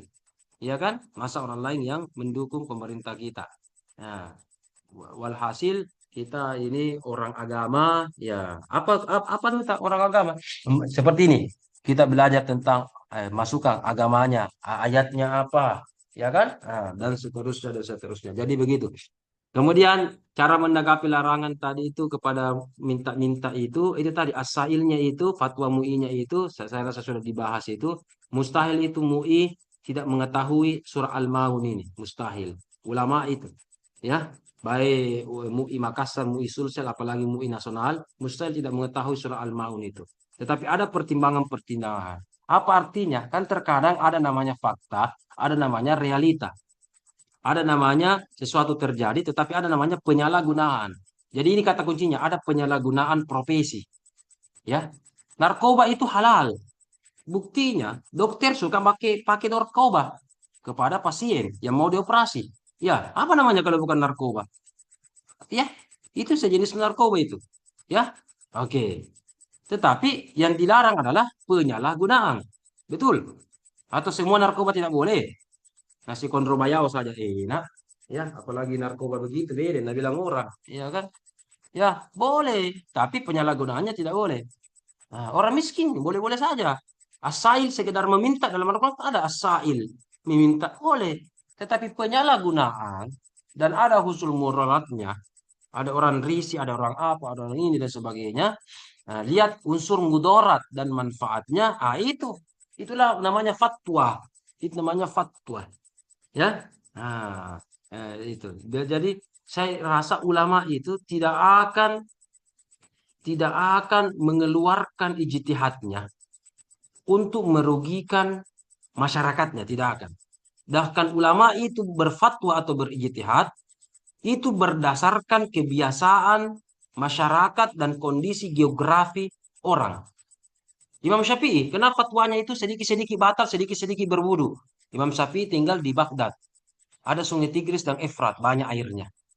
Imam Malik tinggal daerah Hijaz, Mekah, Madinah. Nah, tidak ada sungai di situ. Ya kan? Apalagi di Madinah tidak ada air Zamzam seperti sekarang. Maka apa fatwa Imam Malik? Batal wudhu ya bukan sedikit-sedikit berwudhu, sengaja tidak sengaja tidak. Nanti batal wudhunya, nanti berhubungan badan. Itu kalau Imam Malik. Berarti jarang orang berwudhu. Iya kan? Nah, tapi ada lagi saya dapat satu fatwa, aula mastumun nisa. Fatwa ulama kita mengatakan ini. Nah, semoga saya sudah sampaikan ini atau mungkin belum. Ya coba. Nah, pria dewasa batal wudhunya bersentuhan dengan laki-laki remaja. Sudah saya sampaikan ini, sudah saya ajar ini ya Reski. Belum? Kata di semester lalu saya sudah sampaikan, sudah. Bayangkan. Pria dewasa batal wudhunya bersentuhan dengan laki-laki remaja. Al-Muayyad. Pernah saya sampaikan ini? Belum? Kalau belum, oke. 3 menit sebelum kita lanjut. Ada fatwa begini, Belum, ini tidak salah. Tidak salah. Iya, belum. Oke, tidak salah. Dan ini juga tidak sesat. Oke, di Makassar, di Indonesia tidak cocok. Tapi di negara mereka, cocok. Daerah mereka cocok. Contoh, ini berlaku di kota, dekat kota Sodom. Nah, makanya ada kan namanya peristiwa Sodomi. Ya, ada umatnya Nabi Lut. Nah, mengerti nih, bagaimana kalau umatnya Nabi Lut? Mengerti kan? LGBT. Ya kan? Nah, daerah yang LGBT-nya banyak, homonya banyak, cocok ini fatwa. Pria dewasa batal wudhunya bersentuhan dengan laki-laki remaja. Cocok. Makanya ulamanya bilang begitu. Baru lihat laki remaja. Iya. Dan ini saya sudah buktikan. Baik persaksian dari orang-orang yang baru-baru pulang haji atau umroh. Dan saya juga ketika haji umroh, sahabat teman kamar saya langsung curhat. Dek, tadi di bawah ada orang Arab. Nah pegang-pegang anuku, acuk-acukku, nah pegang-pegang.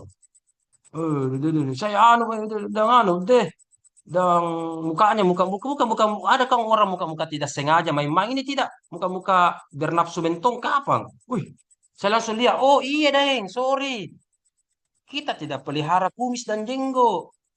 Di sini kalau tidak ada jenggot dengan kumis seperti mulisnya mukanya Rizky ini dengan lauhul, dianggap cewek kok. Apalagi putih-putih, dia angkat cewek, makanya wajar itu betul.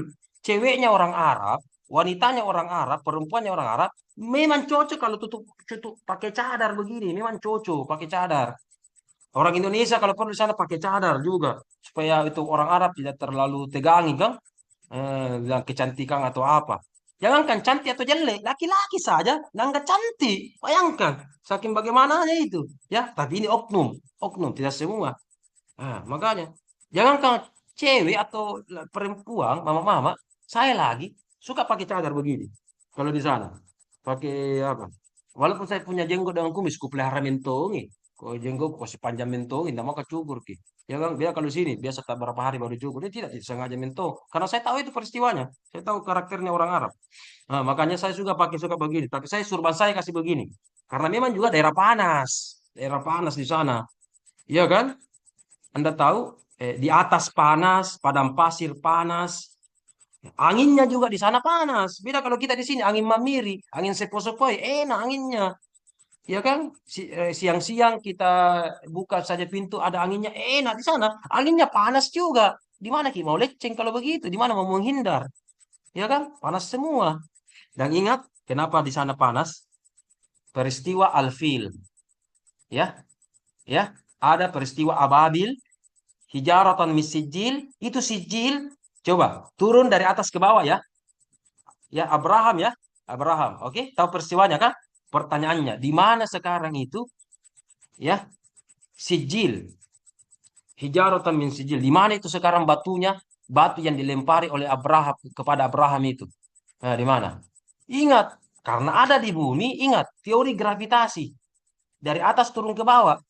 Nah, para pakar melacak ternyata berada di bawah kota Mekah. Ya, di Makassar saja ujung bumi kan ada namanya larva. Ya, sudah. Api kan ujung bumi kan inti bumi kan api. Nah, ditambah lagi Mekah bagaimana panasnya? Bagaimana panasnya? Ada itu batu dari neraka itu yang hijaratannya sijil itu. Ah, panas memang. Untung diimbangi dengan apa? Dengan berkahnya Mekah dan diimbangi dengan air zam-zam yang tidak habis-habis. Diimbangi dengan itu. Kalau tidak, masya Allah, iya kan? Ah, bagaimana itu? Jadi memang panas di sana. Kalau musim panas, panas banget. Bukan lagi panas, panas banget.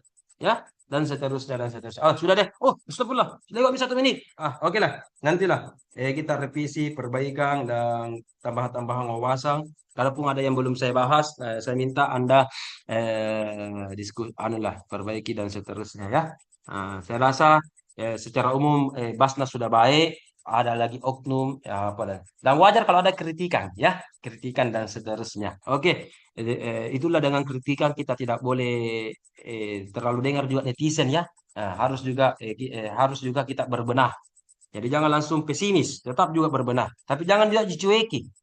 Ya, jangan juga dicueki. Harus dua-duanya, harus seimbang antara satu dengan lain. Terima kasih kita bertemukan Allah dan kita juga berpisah karena Allah. Saksikan tafsir tematik episode-episode berikutnya masih bersama saya Muhammad Irham.